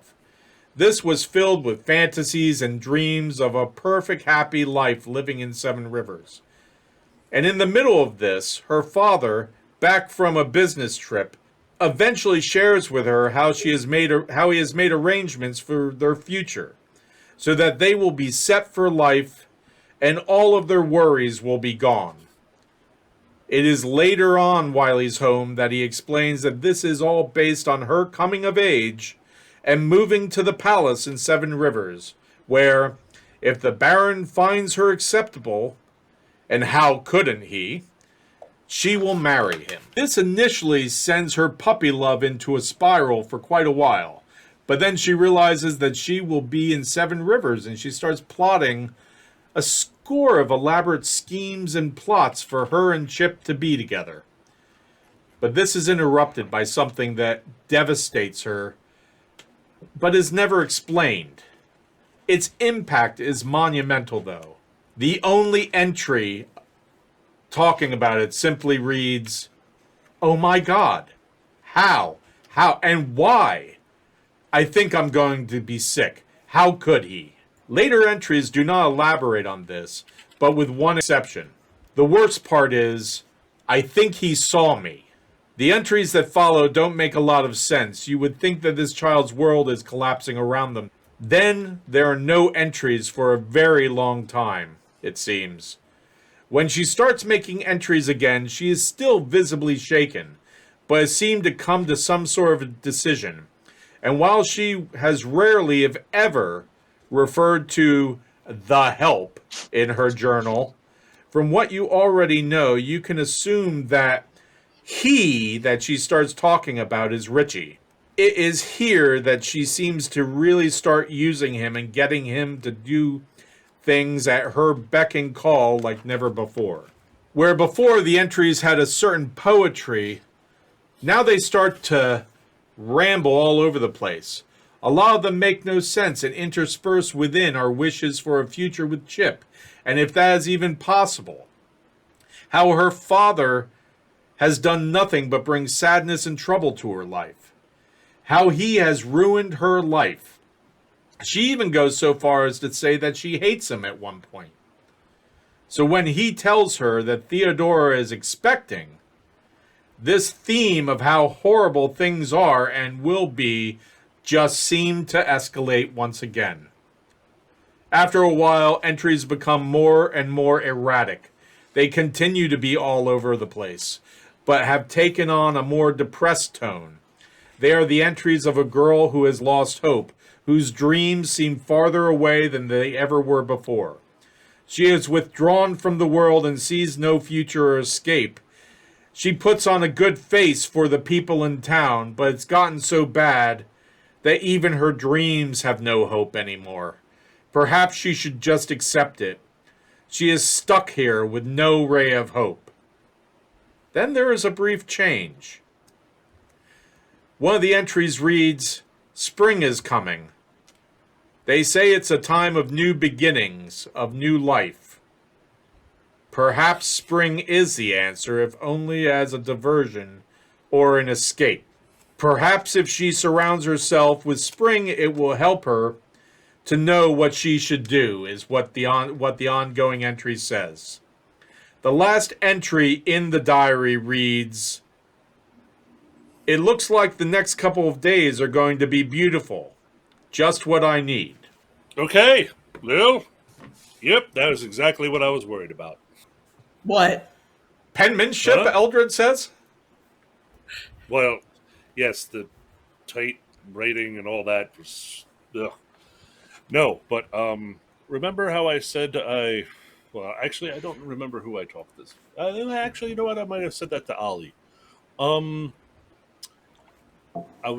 Was worried that this girl may have gone down a dark path, and It sounds like it. she did not have a great life, and losing hope. If she were to say maybe go looking for help outside of town, maybe an old myth or story. And then, of course, there's the allusion to the weather being nice, implying that she was going to be traveling and spending time outdoors. She could have went and searched for the Baba, or just straight up left town. But That's the only sense I I'm can make almost- of spring. Yeah. just a quick reference, Paul. What time of the year is it? Again, it's spring. Oh, it's right? it's the end of spring right now. It's kind of the middle of spring. It's the middle of April right now. So Okay. right before she disappeared would have been the very beginning of spring. Kind of the end of winter, beginning of spring. All right. So those were the last entries before she disappeared. It sounds like she Did- was trying to take did- something into her own hands here. I don't know. Sorry, it just sounded to me. It didn't sound like she had plans of staying away, though. No. No, I have a feeling that she went to go and seek something out, and whatever it was, like I said, if it's the Baba, then it may be the cause of why she is gone, why she hasn't come back. If we can believe Mama Tar, she's still alive though. So, hell, she could have gone to go find and then fell down a crevasse or got lost in the woods, but is still keep alive. I don't believe For a that's what it is. month? She didn't strike me as at least the most savvy at survival. So Definitely not. She did sound really smart, though.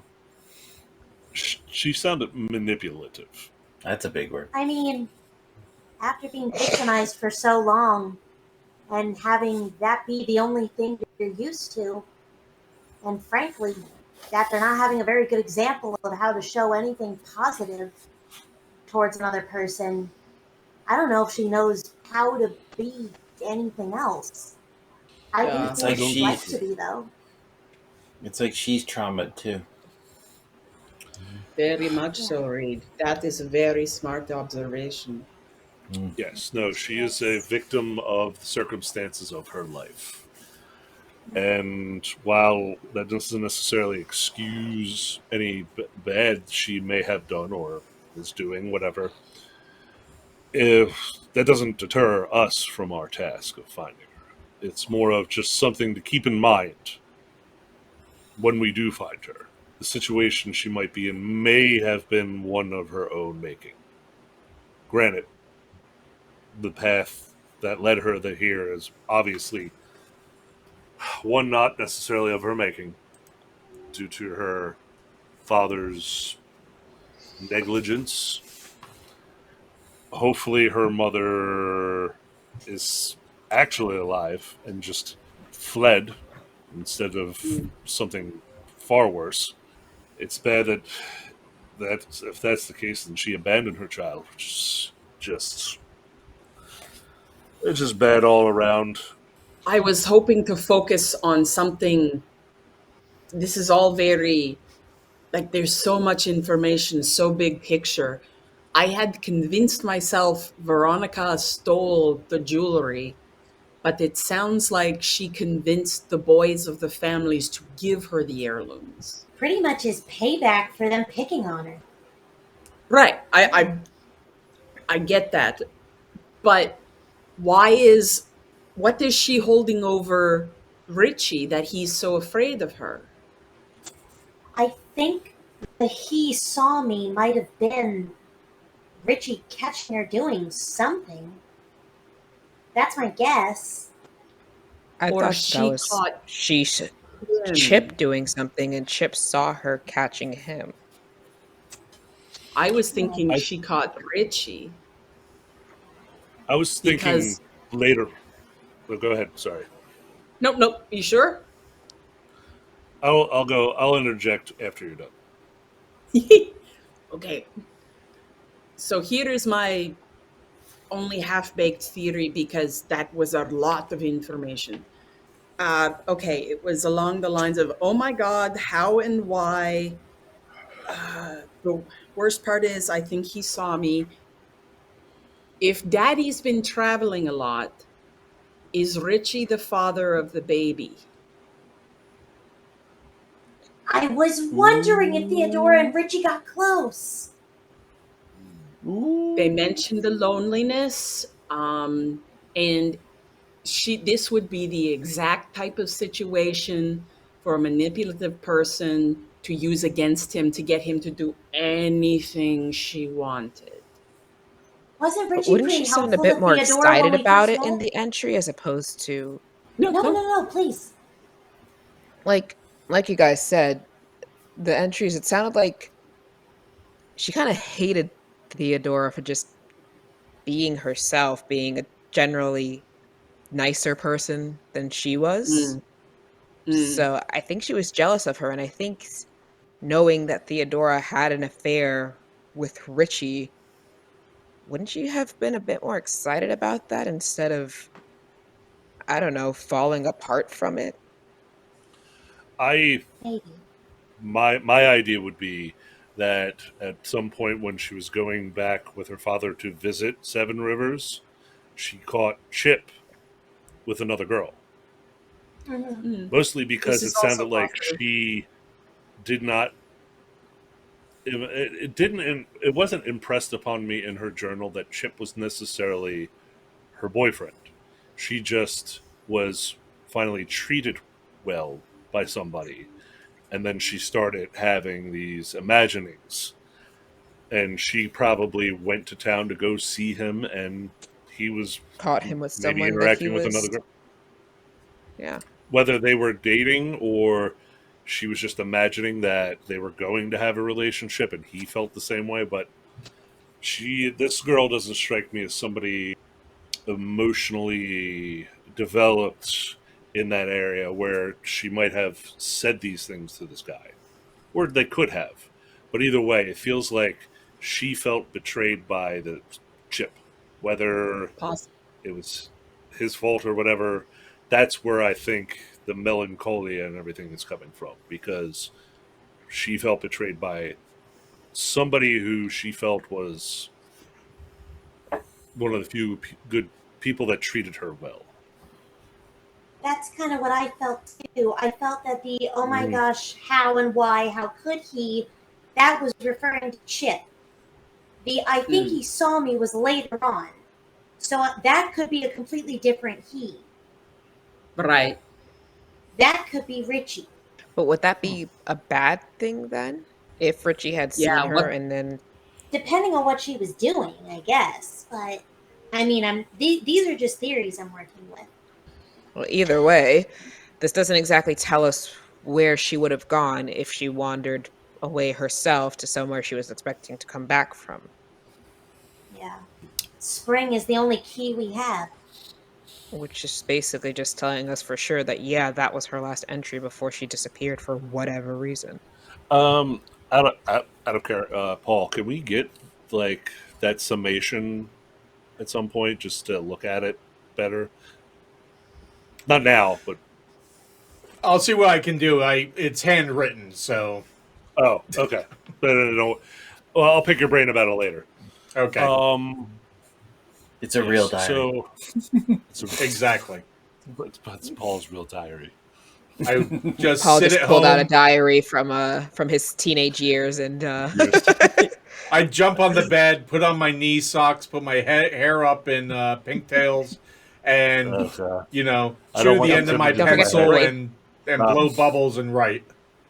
These are bad images in my head. Anyway, With a Justin Bieber T-shirt. okay. So, getting And that booty out of my shorts. head, I need drinks. I need alcohol. it's BTS these So- days instead of Bieber. Oh, That's sorry. true. Uh, So Paul's old school. yeah, it's the Bieber nothing. I don't have Believers. enough brain for the big picture. I'm thinking we go check on Mr. Goodry, and then we fucking go check out the Baba. How long has it been since Mr. Goodtree's been gone? Did anyone catch that? A few days, I think. Right, Nikita, you were the Longer. one who talked. Longer. It's been many have only seen him at night, wandering around, but it's almost been. I guess his wife died a year ago, but it's been a couple of months, if I'm remembering right, that anyone has seen him. I actually tried to find out what he looked like, and apparently he was nicely dressed. He didn't have a long beard or anything, so I don't know if he's this crazy person that jumps on Reed or not, or if that really is the Baba. Reed, did you ask him if he was Mr. Goodry when he was assaulting you at night? No. I just tried to tell him to get off me. Eldred Okay. says, Reed, pleasantries are very important with social interaction. I couldn't move. It was horrible. Yes, Would that be- we've all had night Is that what we terrors. call social interactions these days? Yeah. Oh, you'd be surprised what kind of things we consider social interactions. I think I'd rather stay antisocial. As Gaius gets a 1,000-yard stare, remembering when he was in the sewers interacting with stuff. Literal stuff. Animated stuff. Oh, I think I can fill in that blank. Now you got it. Yep. Yep. I talked Yeah. with a thing that Yeah. you will not bring the name back. Anyway, Let's not get into Ugh. that trauma. That trauma. yeah, Yes. we got all new trauma that we need to inflict. Yeah, we upon have to focus ourselves. on the fresh trauma. Yes. Okay, trauma, take a number, get in line. Yep. Okay. It's like an So, the IOU information- station of trauma. So, Butt Trumpet, aside from the journal and the stuff, was there any other useful information you got last night From from Richie or the house or Silas? Did Silas? Essentially, without me directly saying anything, because Richie seems to be very close to the chest on a lot of stuff. Doesn't seem to want to have anything get back to him. You're gonna keep secrets from us too? Ah, Killing me. we're your It will all friends. come out in the end, Reed. I'm Well, come out literally and- telling you that Richie won't tell me these. Oh, okay. I thought you were What keeping I'm secrets. saying Like is that like somebody. He's jealous of Gaius's confessional. look. Sure. I'm sorry listen, that a naked okay. old man sat on your chest and gave you infected scars. Oh, I stop. know that's going I to don't wanna cause be you to have reminded. some trust issues. This is me. That was a little below the belt. That was a little below Yeah. the belt.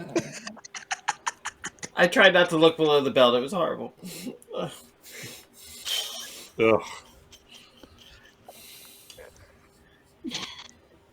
Anyway, Da. Before the second-hand Please. trauma sets in. Yeah. basically, Richie just doesn't want what we know getting back to him, and he doesn't want to basically face possible consequences for telling us things. But it sounds like Gaius' assumption of Silas preying on vulnerability of others is pretty accurate. That's all I could get out of him. Veronica was quote unquote persuasive, and she definitely knew how to get what she wanted. Apple didn't fall far That- from the tree.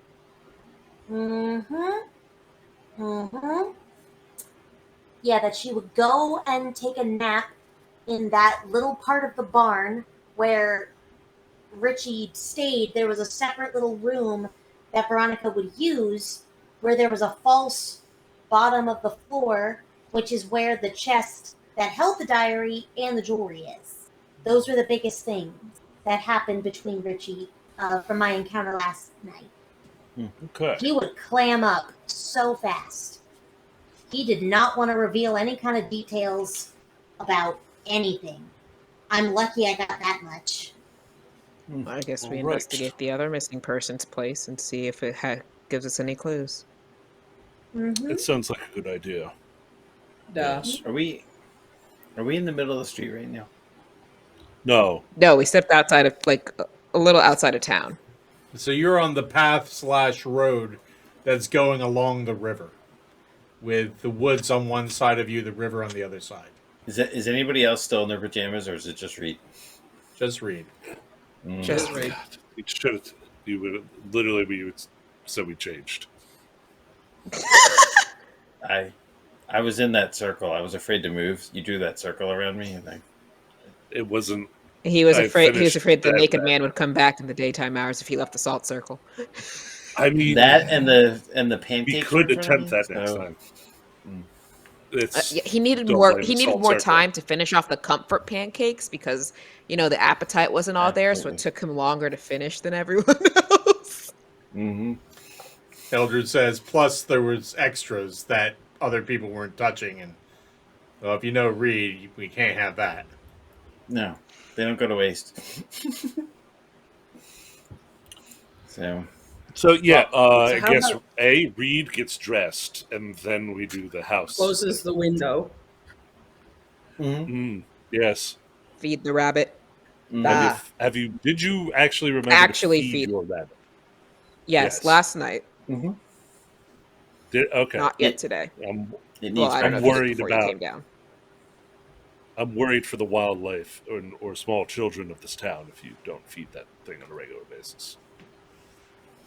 I wonder if it could take a tree squid. I wonder give if you the Depends bunny on the could- size of the tree squid. I would think. Depends on if it's I've seen them surprising the eat rabbit whole or not. raccoons, so I would say the same thing for the rabbit. You think the bunny would attack the old guy if he sat on my chest again? Yeah, probably. Definitely. If you keep feeding it right. I or need a if you guard don't rabbit. feed it enough, maybe. Ooh. I'd be more worried about it eating Reed at that point. Probably. Oh yeah, that'd be bad. Well, I should go get So changed. back. Yeah.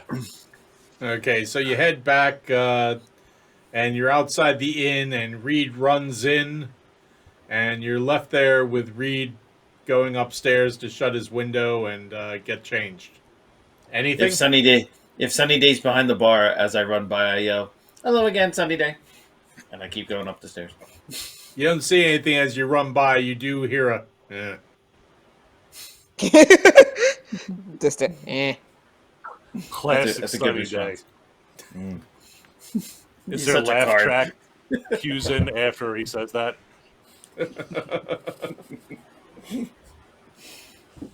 So, If you want, there any can of the be. cats around? Yes, do we matter have of any fact, kittens? the blue cat, as soon as you came out of the inn, just kind of followed you at a discreet distance. And as you were walking in town, you did see other cats here and there, some on fences, stone walls, things like that. You even saw one sitting up on a roof over a widow's watch. So, how do we want to go about this? Do we want to confirm with any of the other Geechee first how long he's been gone? Yes, I think so. Like, Nikita, who did you talk to of the Geechee? Did you talk to like somebody who's more of a leader type amongst them? What was the one woman that Miss Kitty. they were Kitty? Maybe if we can find Miss Kitty and ask and say we're concerned that if Mr. Goodry's missing, that might be a part of it. So try to be open and honest, and then maybe with the Geechee's help, we can get access to his house without doing a B&E. Well, like I said, that sounds like Bacon and eggs. as long as Did I hear bacon? You're not and eggs? here. Welcome back. no, Oh, I think we can knock and maybe open the door as long as we don't go in. Seemed very adamant about not entering if not invited. we're not vampires. We can. I know, it was so weird. Well, let's go talk. See if we can find Miss Kitty or at least somebody, so we can figure Yeah. out where this person's house is. Go from there. He's at the end of the row or something. Someone give me an investigation check. I will back whoever it is up. Am I there yet? Am I there Yeah, yet? you're back. Okay. You're back. Okay, okay. Anyone naturally good at this? No, we're none. I'll of do us. Nope. it. Oh, Butt trumpet will butt do it. trumpet. With With guidance. advantage, Am I there, doing- Butt Trumpet. All right, I was about to ask advantage. Woo, butt trumpet! 18. Okay, well done. To Um, BT. You walk Guy. You walk down the hill towards the all the houses on stilts. It has a unique vibe. The stilts especially add to it, as do this kind of very vibrant blue that the doors and windowsills are painted, and the blue bottles hanging from trees and stuck on the branches of tightly trimmed bushes. All give off a really unique look in the sunlight. And as you're walking down there, Butt Trumpet, you do notice behind one of the houses, like back towards the woods, you see a woman kind of looks like she's pruning something from some bushes. And as you get closer, you realize that's Miss Kitty. Nikita, is that who you were looking for? That is we should talk to Miss Kitty. Should we just make our way over? This sounds good. She's very friendly. Okay, so you head over there. Miss Kitty, who's putting some stuff in her pouch, looks at you periodically, and then it takes a few moments, but she kind of then realizes you're coming in her direction, so she just kind of steps forward and waits to make sure that she's not coming and you're actually just going somewhere else. That awkward thing where you think someone's waving at you, but Exactly. and you start to Yep, wave back. she's smart. She's smart. She's waiting I to make will sure we're wave actually and- waving at her. Call out, Dobre Utra, Miss Kitty, can we speak to you quickly, please? Sure. Dobre Utra? Oh, sorry, that is like a good morning in Dwarvish. Oh, okay. I thought you were casting a curse. Not helping. I What? thought that was like that children's song, Doe a deer or something like that. Doesn't ring Female a bell. deer? That's the one. We were going to go check on Mr. Goodry. How long has it been again that you think he's been missing? It's tough to. After his wife died, no one saw him for a while. But when a spouse dies, everyone reacts. Well, I don't want to say differently because usually most people are just devastated for a while. Although I have known some spouses that were thrilled to death that their spouse died, but that's not in effect here. Another story, that. Yeah. In the past half year, a few people have said they've seen him, but it's usually late at night. Right. Like sometimes in the middle of the night, just kind of wandering about. What Any is he specific looking area like he does that in? nowadays? He's kind of let himself go a little bit. Long hair, dirty. Yeah. Well, I don't know about dirty, but his hair is much longer. I do know that. Does he steal Is there people's any blankets? specific area? I don't know about anything like that. I don't think he would. He's always been a very nice man. Is there anywhere specific he would wander around? That anyone's sake they consistently saw him around? Sometimes just around town or around the edge of the woods. It was only a handful of times that people mentioned that they saw him, and it was usually at some odd hour where most people were in bed. And like they would have seen him out a window or caught a glimpse of him, always usually from a distance. Well, we were going to go check on him if that was all right with you. Just kind of Oh, knock on the absolutely. door. No, that'd be good. Windows. That'd be very good. Go ahead, yeah. So we will head towards. Is it the end of the row? Am I remembering? She says, that yeah, right? it's the end of the row. It's the one with the white door. White door. And Yeah, the paint's white been doors. peeling on it. He hasn't really been keeping up his property like he used to, so. Huh. But, like I said, people's spouses die. That's kind of par for the course. That's kind of what happens. Duh. be right back. We're just glad that, he's... Because some people die as soon as their spouses die because they can't deal with the loneliness. This is true of very old dwarves. I didn't I've know that heard of- dwarves were such comforting people. Not normally, but with each other, if they've been Ah. together a while. Oh, that makes sense. Shall we wander on down? And I will kind of Yeah. go up and hammer on the door to make sure everyone knows I'm knocking on a door. Okay. I have my hand on my hilt just in case, because if it's this guy, Okay. So Nikita has climbed up the ladder to the little wood porch Mm. outside the door. You notice that the house seems to be one of the older ones in the area. And it's kind of like down at this section where the houses are older. There's no answer after a couple moments. Are there any windows nearby that we can peer in? You can, but they seem to have blinds pulled or curtains shut. You're muted, Talia. Any shadows moving behind the curtains or anything like that? Give me a perception check. No, you don't see any.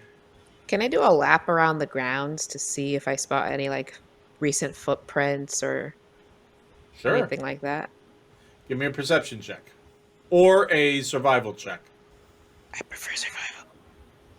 Then go When ahead. Dahlia is doing this, like, can I knock again, hammer, and just Mr. Goodry? Absolutely. Making sure.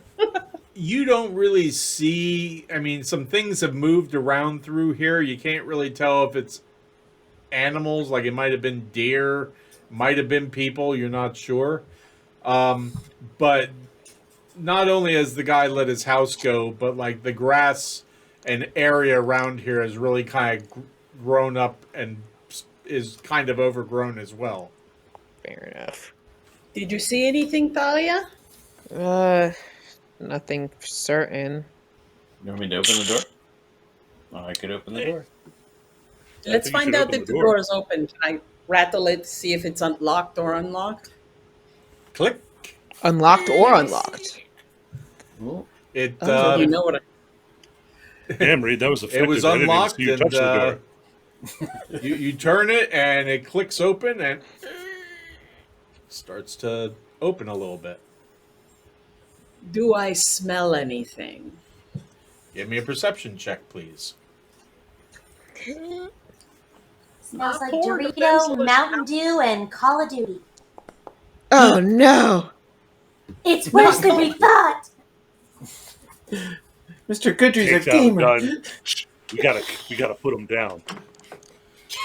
It He grew a neck Fate beard. pushed him down. it smells Go drown him in very the river. musty in here.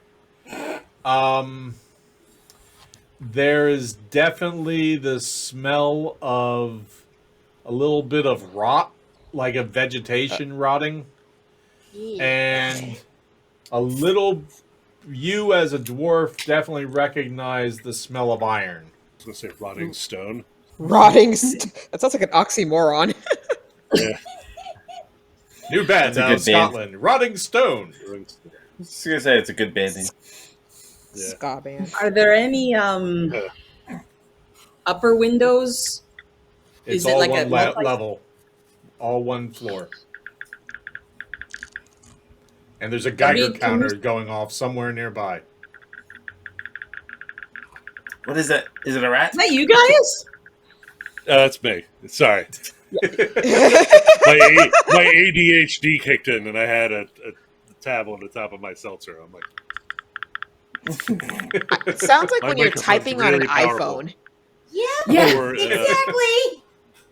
oh god, what's the? Send a Morse code or Send something. Mountain Morse Dew. code. Anyway, Yeah. send more. Reed, Can I? I was just going to ask if the windows are open, if you want to try them, see if they're open. Or You if we mean can open rather- the windows. She wants you to air it out, Oh. Reed. It stinks in Yeah. here. Oh, Nah. sure. I could do that. But also Like maybe from move the the outside? curtains a little. Do I see anything on the floor? Any, like a hand sticking out or anything? Just the corpse. Give me Yeah, a you know. perception check. I'll look with her. Are you Dead- going dead in? Are body. you going into the house? Nope. We're gonna start peering. We're gonna peer from the doorway first. Okay. Don't let the I'll start Claire going crush around you. and opening curtains. Okay, so From you the just outside. go walk right in there, Reed? Don't go. No. No. Outside. Oh, you can't open up the curtains from outside. Is it glass windows? Yeah. Ah. I thought there were like shutters that were open. Okay. Are we able to open the windows from the outside? You try and no, they seem to be sealed shut. I could break it. You want me to break it? No. Is there a way to open it without breaking it? Do we have Do I hear a glass serial cutters or killer? something? Or Look at you. Eldred The door goes- is open. Go through the door. Fine, whatever. Screw it. Guys, push the door open. and I'm walk excited because I might get to break stuff. Talia will follow behind Gaius. Okay, so everyone's climbing up the ladder. I'm just staring at. I'm staring at Nikita. Oh, that's Should I right. break One it? of those. I'm waiting for approval. yes, break it. Yeah, I Do climb it. up the ladder to go in. No. Why? Why? Why? Why? Why are you breaking other people's shit? We What will does then this fix it. accomplish? I don't see anything. We need a better view in there. Go. And if We're it gets going Guys, fixed, inside. he's not dead. We're just Guys, going push this inside. Guys pushes the door open, casts the light, and walks in. You Now aren't there's- supposed to Behind do them. that. Very impolite. Then I take Oh, a crossbow yes. to Far the more chest. impolite than smashing his window. From the outside. I want to know what dwarven laws are like, but we're going to figure that out later. Very literal. Bless you. Gesundheit? It's dusty in the house. Yes. It is very thick in the house. The air is very thick. With and 2 C's? What? Huh? Sorry, thick with 2 C's? What? With 2 C's? Two Thick. letter C's. Thick. Spell thick with Oh, 2 C's and no K. Gotcha. Yeah. Thick. It's very Alan Sorry. Thick in the house. Oh, No, gosh. that's where we're going.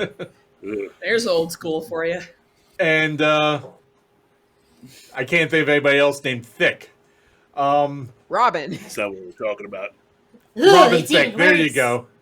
We're all gonna All the get walls trauma have in here. blurred lines. What do we see? What do I see in the house? Miley Describe. Cyrus is horrible. No, the comes inside of the flying out house wrecking ball. is the air has a very thick feel to it. It's also humid, and it is warmer in here than it is outside. Ugh, If I had the broken the insulation window, here if sucks. I had broken the window, that might have helped. I agree. I open the window. You Thank open a you. window, it opens up. Oh yeah. I will poke my head in through the window to look in from the window. I will not enter the house. Okay. I'm gonna Are be you- taking a look are around you a inside, vampire? seeing if there's any sign of him having been even in here recently. Okay, are Or you in what the the house, heck Heck Talia? that smell is coming from. What the Are heck you those in the smells are house, coming Talia? from. Yeah, I followed Dyson. Okay. Yeah, I Is did any- too. Okay, so Reed, are you going in?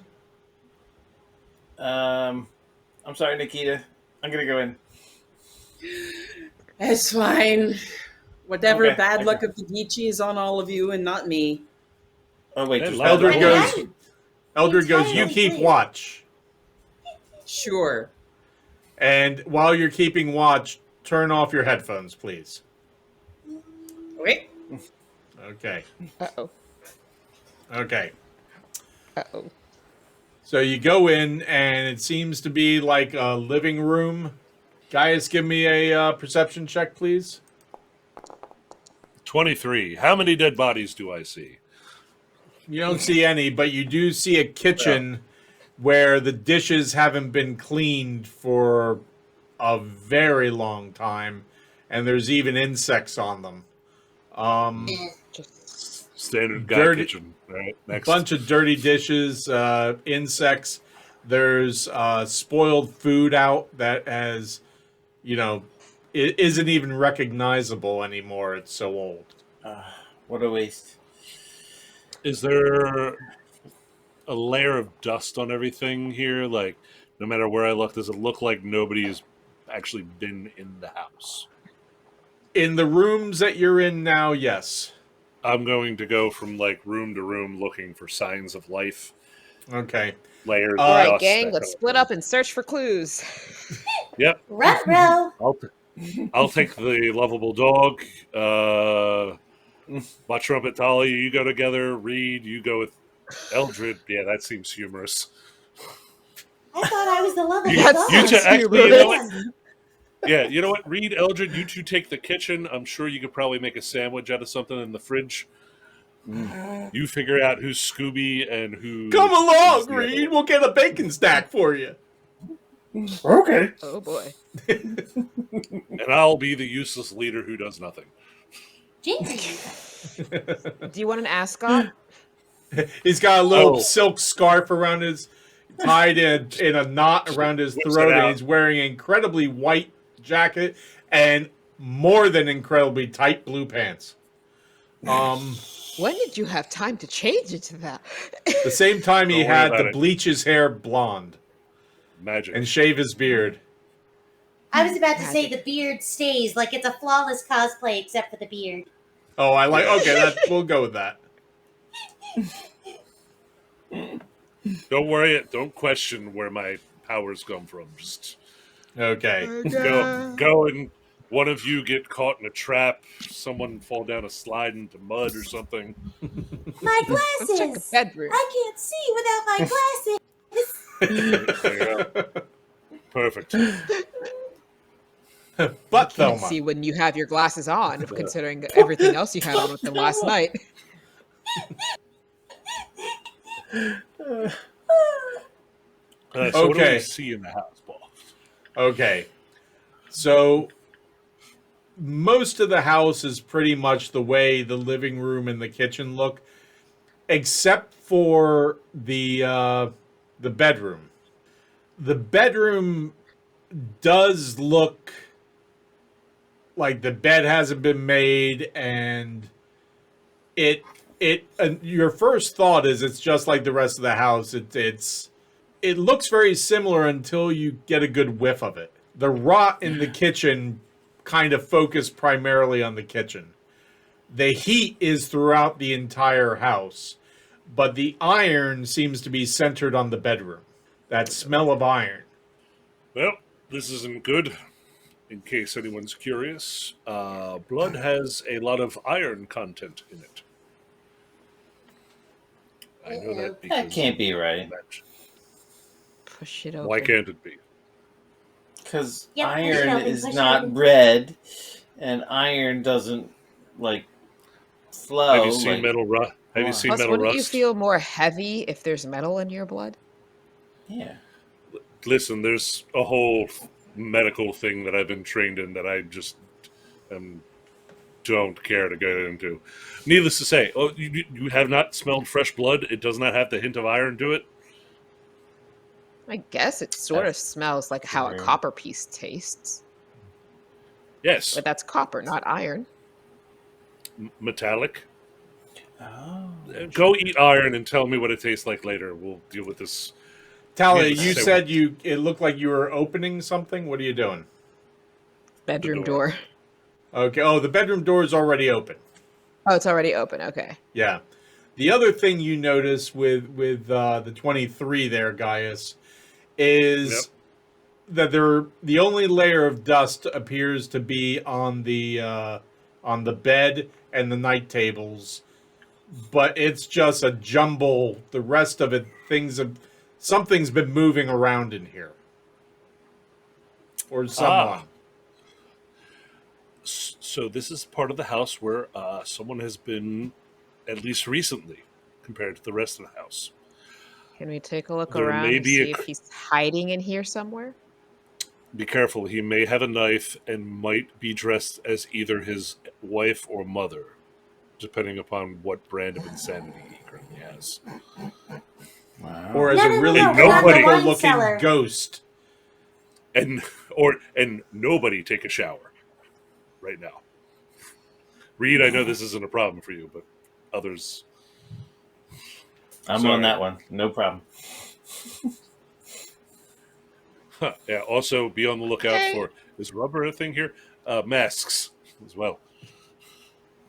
Let's just go And ahead. latex, So- says Eldred. They do. Are there closets or anything in the room, Paul? There is a rather large closet on the one wall. Is there space under the bed that anyone could be hiding under, or Yes. even behind the door? Oh boy. Yes. Hmm. Oh boy. I'll keep an eye on Well- the bed. You look in the closet. And I'll look Gonna behind the peek door. around the door before we walk in. Yeah.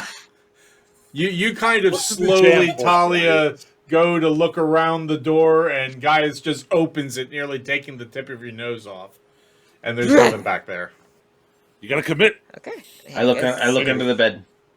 Okay, give me a perception check there, Reed. And if we his watch Reed get roll is dragged under low, the I mattress. can slither under the bed. Okay. Ooh. I Be wouldn't careful they go don't under take you there. to a world of monsters. Another deep cut. Ooh. Let's go. No bed. Okay, for Reed, me. you bend down and get your face real close to underneath the bed. And you come With- face to face with the largest dust bunny you've ever seen. Ooh. I found another bunny. Another there's one of this one. your kind of bunnies? No, this one's dusty. It's a dust bunny. Okay. It's still kind of cute, but I'll leave it there. Then. Ball of dust. Dust can So be cute. no little monsters under the bed, right? Just read. Just the dust bunny. Disappointing. Very funny, closet. Eldred. I'm not under the bed yet. I was just looking.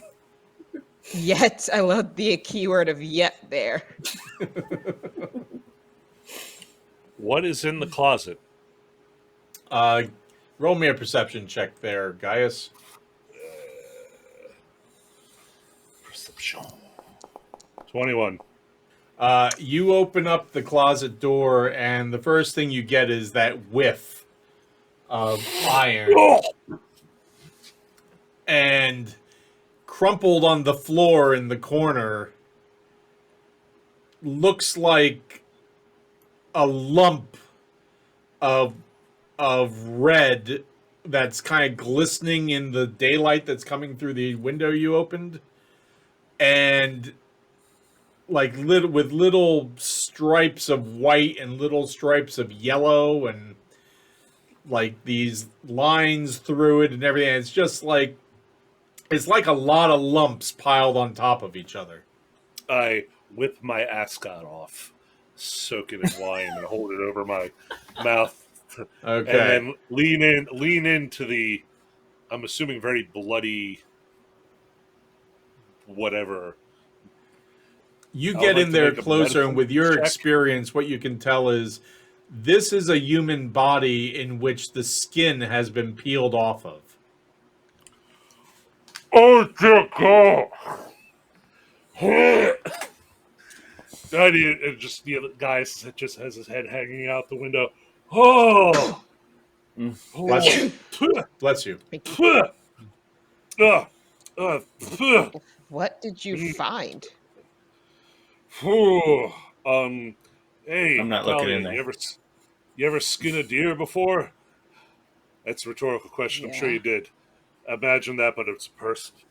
Yeah, there's a person minus skin in there. Oh, She's gonna okay. brace herself and take a look. Can we try to guesstimate how long ago this happened? Because if it smells like fresh blood and it's still like red and wet, it couldn't have been long, could it? No. It's that smell of iron and rot. The body looks. It doesn't look you having experienced prepping, dressing animals know that this was not done recently. But there is enough blood and bodily fluids pooled in the bottom of that closet that still are producing that smell. It just hasn't all dried up yet. Correct. And while you're doing that, give me a perception check as well. This is 14. Gaius, as you kind of turned around to rush out of towards the window, you did notice something hanging on the other side of the closet. what was it? You're not sure. You kind of left in a hurry. Yeah. Well, after I've collected myself and gotten myself centered, I had time to approach this and see what's got. Pulls out a pair of gloves, not actual latex, but you assume it's. Eldred goes, I didn't realize it was checkup time already, but okay. Nope. Not your physician. And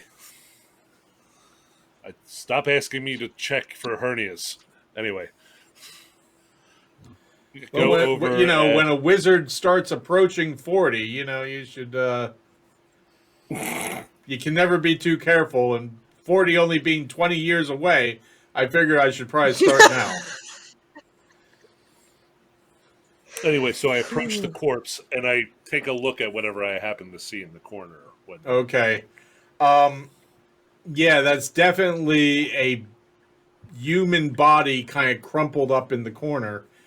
But when you look to the side, at first you think it's a weird, large pair of Reed's footy pajamas Until it's a you skin notice suit. the long gray hair. Yeah, it's the Oh, fuck, it's a skin suit. it's the skin suit of an old human man.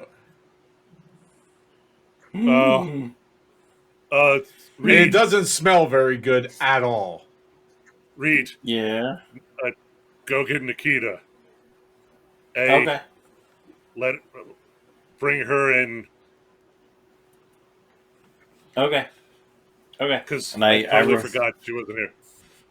I run What's out in the up? room and Nikita, come in. Come in. We found something. Why? What is it? What's wrong? I don't know. Guys won't tell me yet, but he saw something in the closet. I think there's like a That's dead not body in there. good. Yeah. Okay, I will come in unwillingly, kind of going, sorry, over my shoulder.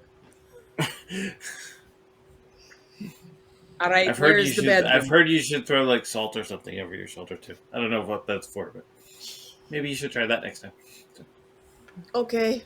And Eldred says, but first you have to take a bite of lime, I heard. Ooh, Mm, I like limes. mhm. That'd be good. And then We you should just a eat shot. limes. Yeah, we should just eat limes. That'd be good. All Anyway, right, what's going on? Okay. Yeah, what's going on? What's up? okay. So, good news. I think we found Mr. Goodry. Oh, Mr. Goodry is not missing his. And then, is it like on a hanger, Paul? Yeah. Ugh. Pulls out. He's not in his skin anymore. And it kind of looks like it's a suit. That's the guy that's out of my chest. And then, Reed, that, oh, that, yeah, I've been so- traumatized. So, I definitely pull the hair up and have Reed take a look at the face. Is this the skin suit that touched you? Okay. Oh, And then I no. hang that back up in the hanger. And then I was like, okay, so we've solved a mystery. And apparently there was actually someone in a suit at some point, just way worse than we thought. Nikita. And they would have gotten away with it too if it wasn't for us meddling This us. We don't know who meddling they are yet, though. adventurers. We found the No, mask, we're- but there wasn't someone wearing it. So we need This is a to witch address episode of Scooby Doo. the corpse in the room. This is I don't So want do to. you mean we have to put the skin back on it? What? No, fuck. No, You just said we have to before. dress it. no. Address, like talk. Oh, about. so one of the wife's clothes. shut up, I'm Eldred. ignoring you. What- Thank you. So, do you think at night? Do you think at night the body gets up and puts the skin back on? no, I'm No, almost Reed. certain like a bunch of crows cram themselves in there and animate it like some weird puppet. On that note, Ooh. I am looking for any signs of footprints or feathers anywhere in the room to kind of. Give me a crows- perception check. Are crows Or wearing a skin suit? Survival. Give me your survival check, please. I don't know if it's the crows. Remember the toenail scratches? What is that? Did it look like crow feet, or was it the actual nails? Evan, I assumed it was. I'm just trying to find any sign of anyone having where they would have come from and exited from such a grisly scene repeatedly, no less. You see you can see that someone walked around here barefoot quite a bit. Any Feet without specific way they shoes, came in and or- out? Was it the window? It seems to have been the window. Any feathers? Hot damn! It's the birds. What was that, Talia? Any What are the feathers? You did not find any feathers, no. Oh my gosh, it was on his chest. What if it was a cat? How does the Wait. cat talk, or the birds? In the cat's defense, which is a weird thing to say out loud now. Cat says you're earning your retainer. Go on. The magics associated with it were of a celestial, which is generally good nature. Right. Granted, Blue, our sweet boy Blue, is just old, powerful magic. Now, granted, The cat has magic? Oh, all Nah, the cats the are blue magic. cat has magic, old magic, but good magic.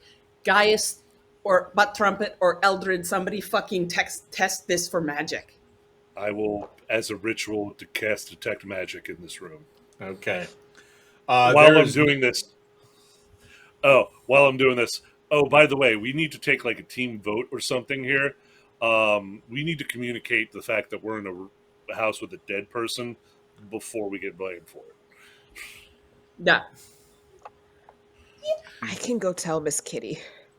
please do. That's what I was thinking. Reed, go with her. Get out of the house. I'm You all for that. contaminate crime scenes. I probably do. Just You're tell right. them we found him and we need someone with a strong stomach to help. I hope they know what that Well, means. We'll let Miss Kitty. This is one of her people. We'll let them decide how they Yeah. want to handle it. If they want to involve the guard or Exactly. whatnot. But before they get here, we need to. Do we want to mention that someone has been wearing his skin? No. Well, we'll just show them, and they can draw conclusions on their own. Yeah. I mean, it's one thing to skin a person for fun, but I think it's also another thing to be actively wearing it and breaking into someone else's room at night with it. It's sitting Yes. on Well, me. I think Yeah. Miss Kitty will get that gist from the fact that people have seen him wandering around at night, despite the fact. Can we that try to evidence do a proves that medicine or survival check to kind of guesstimate how old the bloody pile in the corner is? Yeah. Sure. Do it with disadvantage, please. All right. You Medicine- got medicine survival. check. I'll do medicine. Medicine. That's me. Okay, with disadvantage. Ah! Didn't need my to roll to God. say, Oh. oh! The balance duality each of other out? man. Okay. It's just mush. The body's been there for a while, is what you can estimate. That's really about it. Okay. From looking at the puddle of fluids underneath it, the skin that is developed over that puddle, and just from the body itself. Okay. These people I really guess need to get over while- their qualms about not going into a house uninvited. Who's got a Yeah. qualm against that? The The Geechee. Geechee. Who knows how long Oh. how long ago they could have found him if they had just come in the house. Yeah. Well. Yeah. Anyway, so I guess I'm gonna take a look around the rest of the room for more clues. But before I do that, I'm going to do some spells now. Okay. He pulls out a book, If puts on glasses. if Talia and I are gonna go, can I have some wine to go, guys? Do you have some wine I could have? You just, of course, Okay. hands on a sack Thank of you. wine. There you go, bud. So Go first get I- Miss I Kitty. cast- You might need to Talia give her and some. Reed walk out, climb down the Mhm. ladder, and go back to where they remember seeing Miss Kitty. She's gonna I- once Reed takes a swig, she's gonna grab it from him before he caps it again and also take a swig. The two of you blow through that skin of wine pretty darn quick, and it was full. That was gross. That was gruesome. Yeah. So, so while they're doing that, I've cast Borrowed Knowledge, so I am now proficient in investigation, and Fox's Cunning on myself, that I now have advantage on intelligence checks as Okay. I investigate the rest of the room, body, at just everything in the vicinity. Okay. So, Sherlock Gaius. yeah, so that Elementary, my it's a dear 17. Reed. so 17 for investigation. Okay. Elementary Looks school, at my the- dear Reed. Magnifying glass, which I use for a different spell, but I'm now using for this. And what are you looking for? Investigate clues, whether it's what did it, what did it do it with, basically who could have did it, what did it, why they do it, when they do it, what, where, when, how, Who, what, Yeah. when, where, how, why? how I, yeah, those. Okay. Who, why, where, how. Okay, what your investigation turns up is this. There are two sets of footprints going back and forth between the window and the closet. Repeatedly. The one set of footprints appears to be bigger than the others. You aren't sure how it was done, but you find something even more disturbing, and that is you see inside the closet as you're looking around a handprint higher up on the wall that just kind of drags down. Oh. Oh, God. Was he still alive after he got skinned? I think that's what that is. So from the handprint, can I tell if there were, like, actual, like, fingerprints from, like, where the hand touched? Yeah. Yeah. So, like, determining whether they were still in skin or not when that splooched on there. No, there was no skin, but there are lines and everything. And you also find something in the throat. Okay. At which point, Gaius just, like, reaches into his pouch, looks through all his, like, magic goo-gaw crap, and he's just like, oh, tweezers. Okay. And then just kind of, like, reaching in and kind of, like, see if you can fish it out without touching.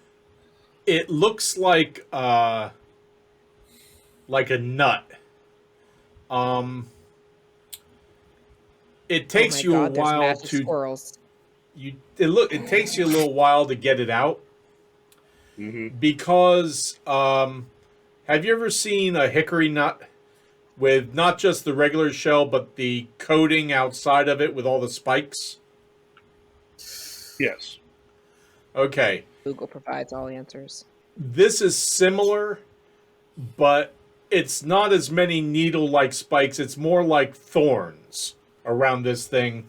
And whereas the skin on a hickory nut is usually a very vibrant green, this is like a very kind of grayish black.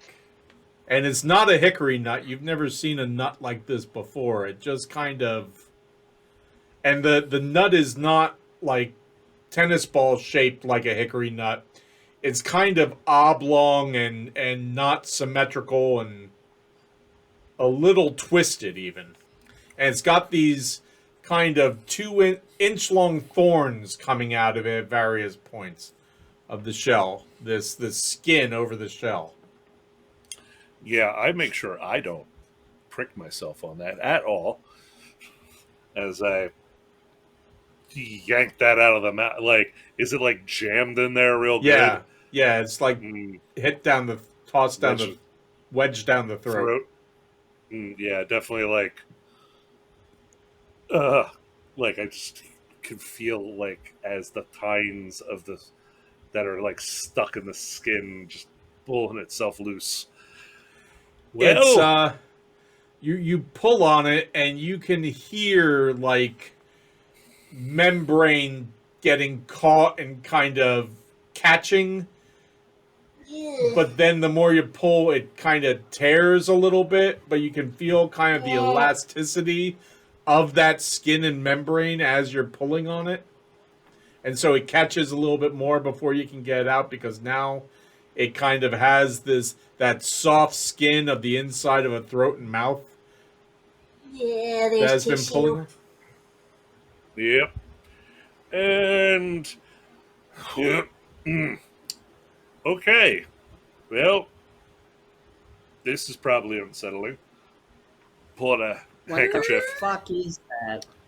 Lay that on the nightstand. Well, I have no clue, but I'm assuming if it was placed there, it was for a reason, whether magical or perhaps there is a kind of like physical reason. Maybe to properly use the skin suit that needed to be in the original body. I don't know.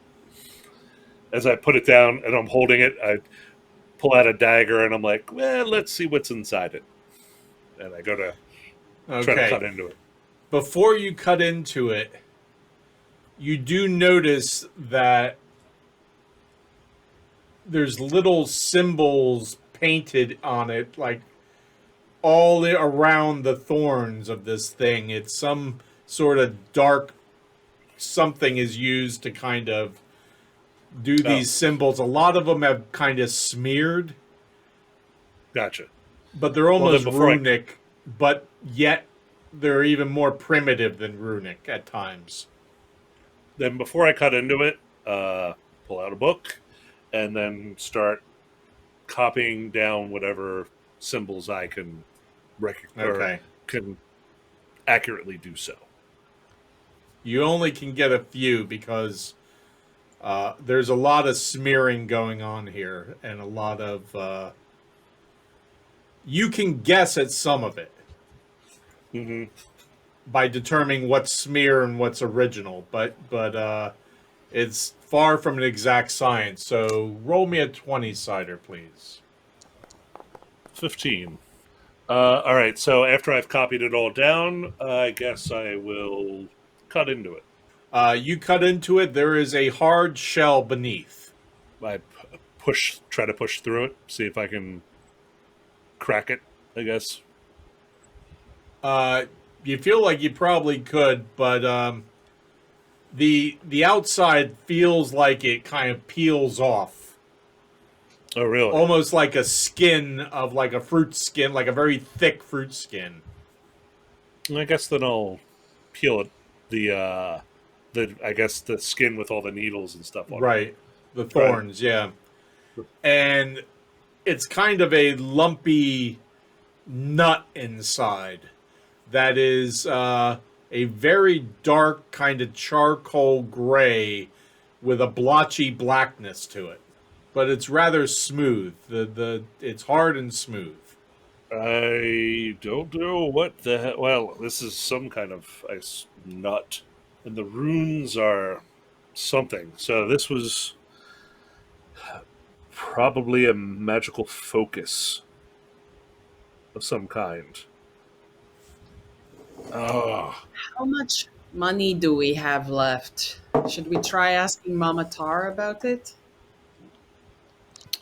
well, we can definitely show the picture of the runes and stuff, and you know what? That's not necessarily a terrible idea.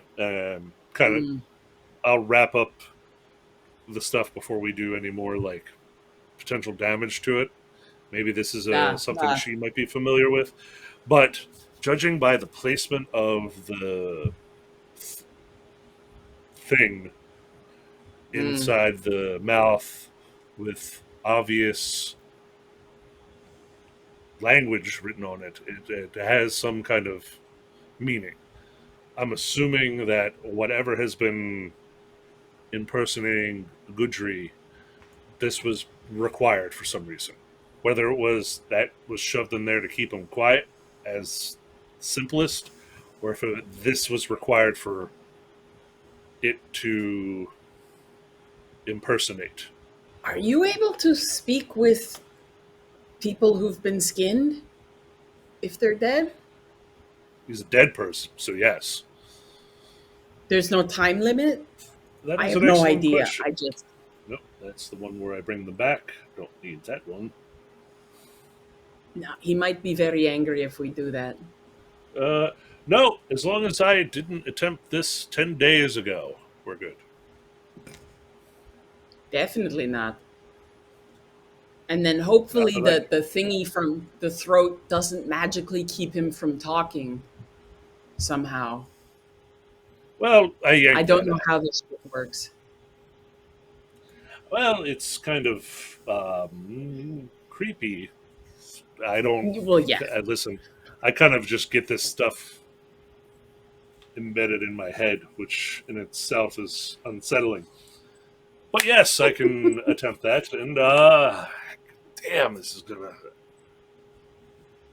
I don't know if I want this, but all right. All right. Before I talk to this person, I can only ask so many questions.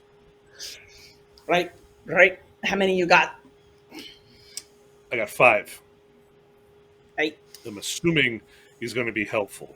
One would think, duh. Okay, so we're assuming we know who this is. I mean, we could Oh, confirm that shit. after the fact. Well, we could confirm that after the fact once we This is bring true. somebody Miss in to Kitty. identify the skin. Glad. While you're right there, let's pause and go to Reed and Talia, who have gone to meet Miss Kitty. Are Gaius and I log it thinking No, off? you can stay around. I'm not thinking Okay. this is going to take too long. So I'm back. Okay. So Reed, you and Talia find Miss Kitty pretty much without a problem. She's still where she was. Hello, Miss Kitty. Oh, hello. How is Mr. Goodry? Was he home? We think we found him, but he's not good. Oh, He's not. that's a shame. He's not alive. I feared that. I was worried about that, but that's a shame. Yeah. You might wanna come and make sure it's him. I'm sure it's him, but Well, where did you find or him? something. It looks like somebody might have. It looks like somebody might have murdered him. What? Are you sure Mhm. about that? I mean, he was old and he No. was going through some stuff because since his wife died.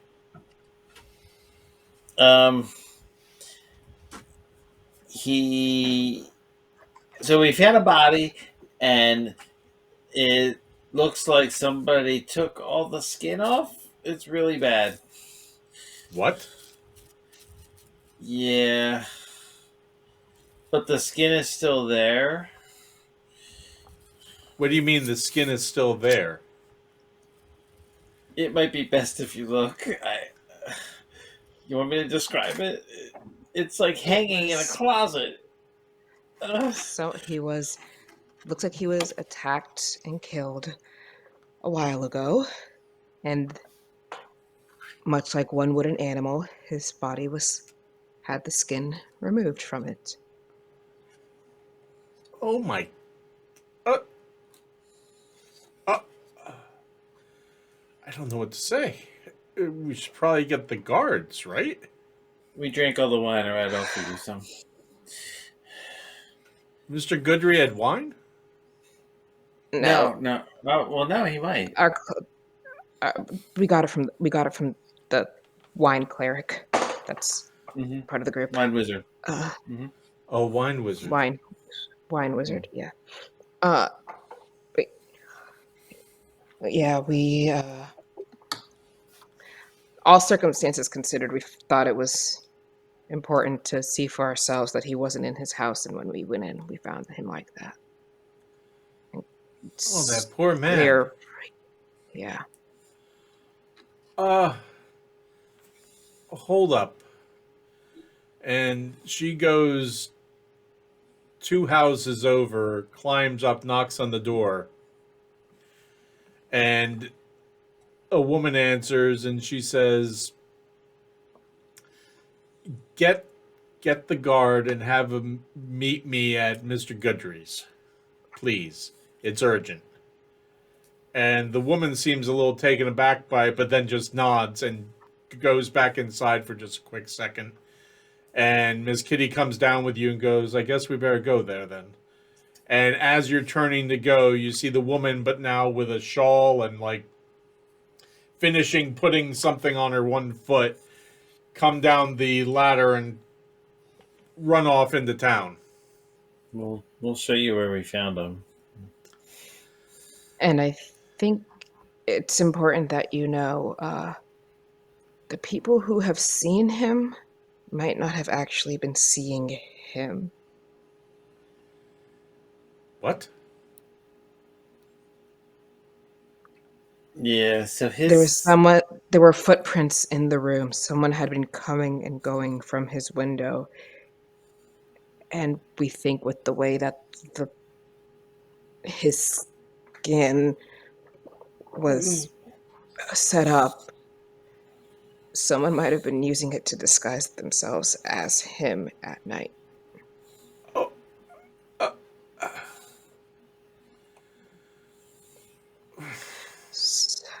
So anyone who's seen him for the past few months, that might have been what they were looking at.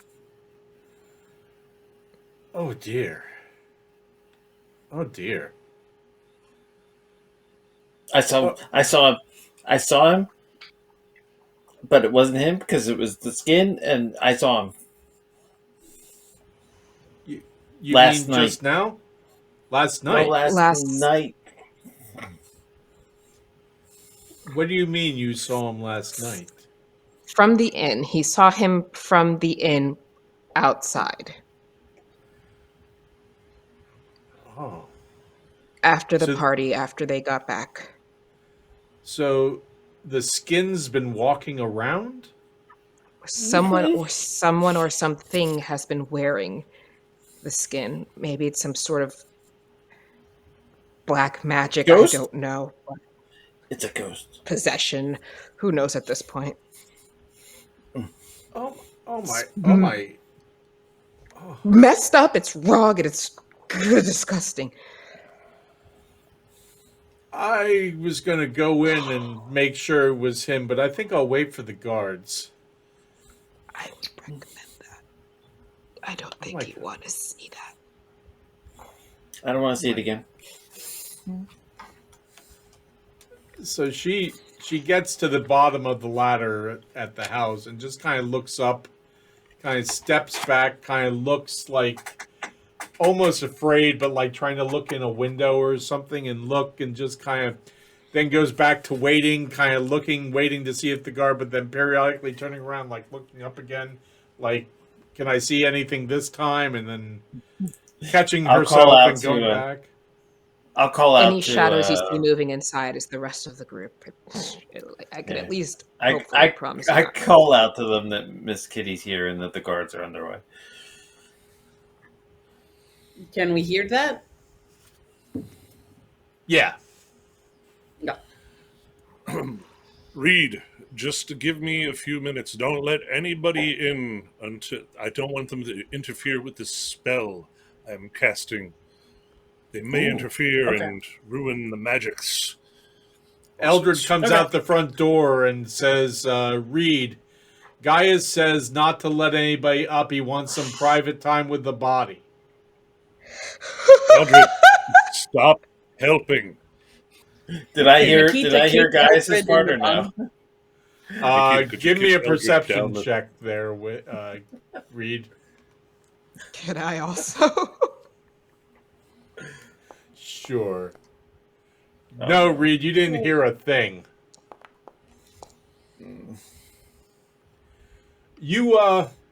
You heard a little bit of it, Talia, but like Eldred was talking over him too, so you only heard a little bit. That kind of validated what Eldred's saying, but you're not sure what else was being said.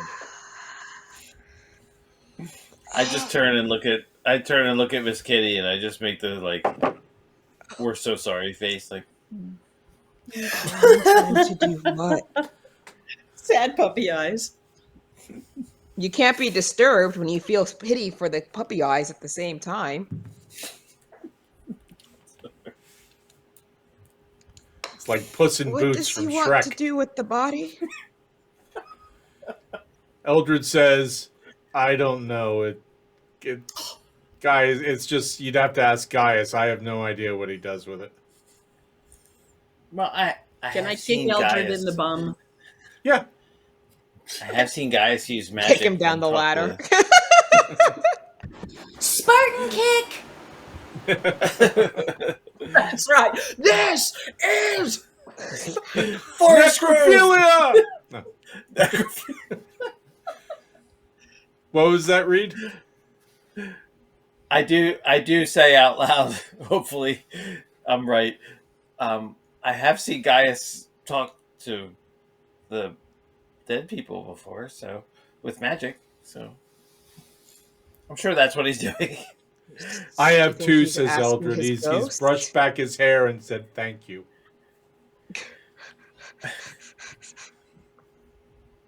Let's just go with that. So I'm Let's just go casting, with that. casting. There's not I'm enough wine casting for us Speak to with Dead. assume anything else. Eldred goes, oh, you I've could probably cast Speak with assume. Dead. Okay. There's not enough wine for me to want to assume anything else. Gaius lights some incense. You get the distinct smell of sandalwood coming from the house now. Mixed with the other Overpowered. smells, of Oh, course. yay. With all the other Gristle, horrific. gristle, gore, and sandalwood. My new favorite scented candle. Mm. How fast? Get it, Yankee Candle now. It's a limited run. Yeah, Yes, for very. reasons. You use human fat in this candle. new sorry, candle human from tallow. Yankee Candle, Hellraiser Frank. Yeah. It's the Hellra- It's from the Skinwalkers line. There you go. Yes. Yes. Marcus, I need you to intercede and also maybe mute Eldred outside so I can concentrate on communing with this poor bastard who has had one hell of a bad day and need his spirit's assistance in finding who has turned him into a human tuxedo. Okay. Guys, with part of your spell and the ritual, you really have to take in the entire body and everything. And one of the other things you notice is that the eyes are missing. Hopefully he had them when he last, before he perished. But we'll see. Ha ha. Oh, that was a bad joke. Even Nikita's like, Aha. Ugh. Anywho. So you've pulled the body out and laid it out from when it was crumpled up No. in the corner? Oh, no. Like, if its head is just sitting there, Gaius isn't, like, affecting... I'm not Touching touching... it at Right. all. Okay. Oh, yeah. No, he's more of, like, he's lit the incense and, like, blows it into the mouth and nose of the corpse. Okay. Kind of goes in there, little wisps of smoke come out the eye sockets. You hear a raspy intake of breath.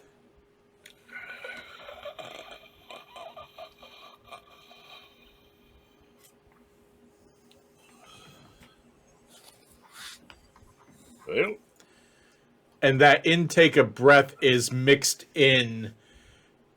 It sounds very wet. And you see little red bubbles around the edges of the mouth. ooh, this is fresher than I was thinking. Or being kept you rip fresh. the thingy out of the thingy. Yeah, but it's kind of... I'm glad I did so it can communicate. But Yeah. anyway. Yeah. So, Nikita, if you have any good questions, please feel free to feed them to me. Okay.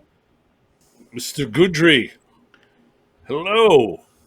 I am here to help find your murderer. I was curious as to if you could describe what did this to you. Darkness in the night. Darkness in the night. Okay.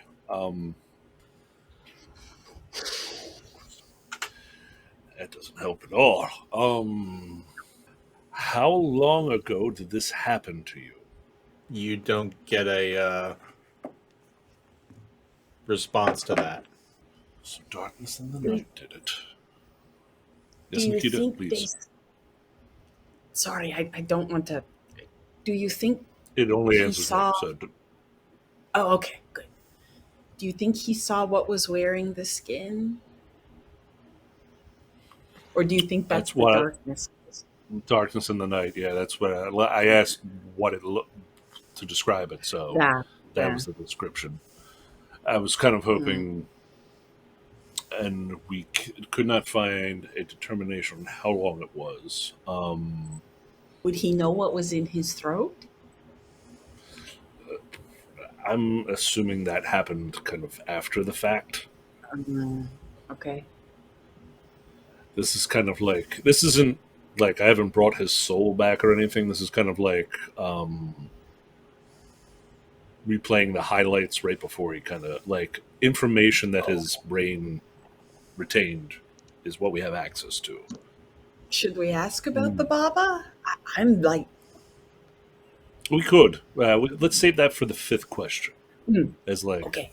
so we've gotten two. We've got one answer which was cryptic and one that was not a answer at all.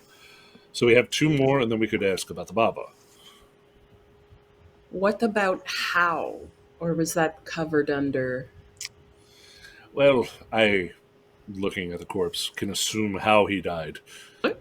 We can assume it happened. Oh, The removal of skin from the body would probably.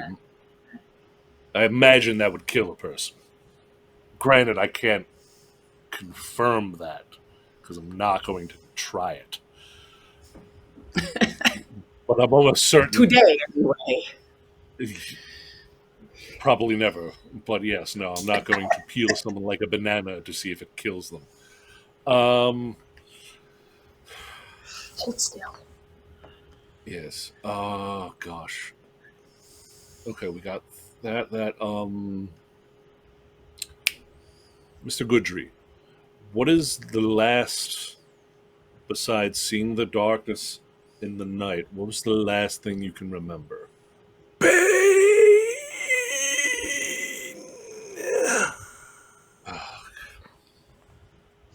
Are the dead always this helpful? No, sometimes they're even worse than this. This is like Oh, gee. average at best.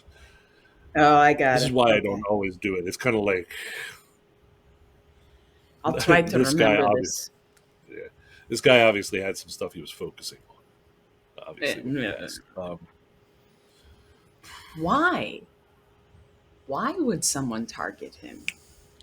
Ooh, I think I have a good way to determine how long it might have happened.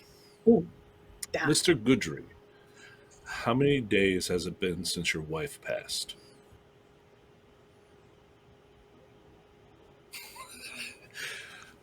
When you stump the DM with too specific a question. Well, I was like, oh, you're going to be vague? This man loved his wife. He would remember every day since her passing. And it would only stop counting when he died. Half a year. He's been dead for over half a year. Oh dear. Holy shit. Yeah.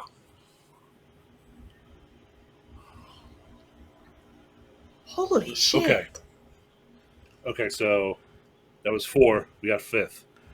Nikita, thinking we should ask if he has had any interaction. Because if he was that in love with her, could he have tried to make a deal? To bring her back? Maybe. Or just deal in general? This, as good as any. I mean, it could just be because he was by himself and an easy target as well. True. But, all right, so we want to ask about the Baba. Is there anything, should I phrase it specifically? Because I think that's the best way to do it. I guess ask if they have had any interaction with it. Yeah. Mr. Goodry, describe to me how you have interacted with the Baba. I've told children Fuck. Okay. It was worth a shot. Yeah. At which point the bodies starts, the smoke starts oozing out of all the head holes that are now Okay, so applicable. you see the smoke start to rise up from the corners of the mouth, from the nostrils, and from the eye sockets. Try to rest, Mr. Goodry. Be at peace. Oh, well, God. It's really rough to look at. Uh-huh. Okay. So we know whatever happened to him happened half a year ago at night, Uh-huh. Uh-huh. and he was definitely alive when it was happening. Uh-huh. So the good news is, in 11 days, if we think of any other good questions, I can ask him again. Reed, you Yay. notice you and Talia see that woman coming down with a couple guards, and they're kind of rushing towards you. And Can we let people in yet? Are we good to go, guys?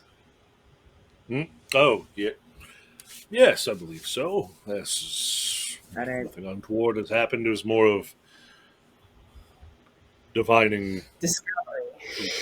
Yeah, we don't tell people I talk to corpses. People have a negative No. connotation of that stuff. okay, the other thing you notice is that woman with a couple of guards is leading the pack. But there seems to be a number of people coming out of buildings and kind of coming your direction from the main part of town as well. And there's a little pack of people about 30 feet behind the woman and the guards headed your way. And I think that'll probably be a really good place to stop for this evening before we pick this up again next week at this point. Thank you, everyone, for joining us. This was a little bit of a different episode, I think. Touch. That's Early really Law and Halloween. Order, Forest SVU. Grove. Yeah. You know, it's Forest kind of Grove, like Don Bluth, Hello. Pixar, Disney sort of approach mixed with Faces of Death. Yeah. Anyway, thank you for joining us. To find out what happens further with the Friends' little escapades, tune in next week. Same Grognard time, same Grognard channel. And on a serious note, a peaceful Remembrance Day to all of you here in the States. And also, we here at Grognard and Friends, our thoughts and prayers are with all of you in the UK in remembering the long reign of Her Majesty Queen Elizabeth II. So until next week, please, no matter who you're with, no matter who you see, no matter who you interact with, please be kind.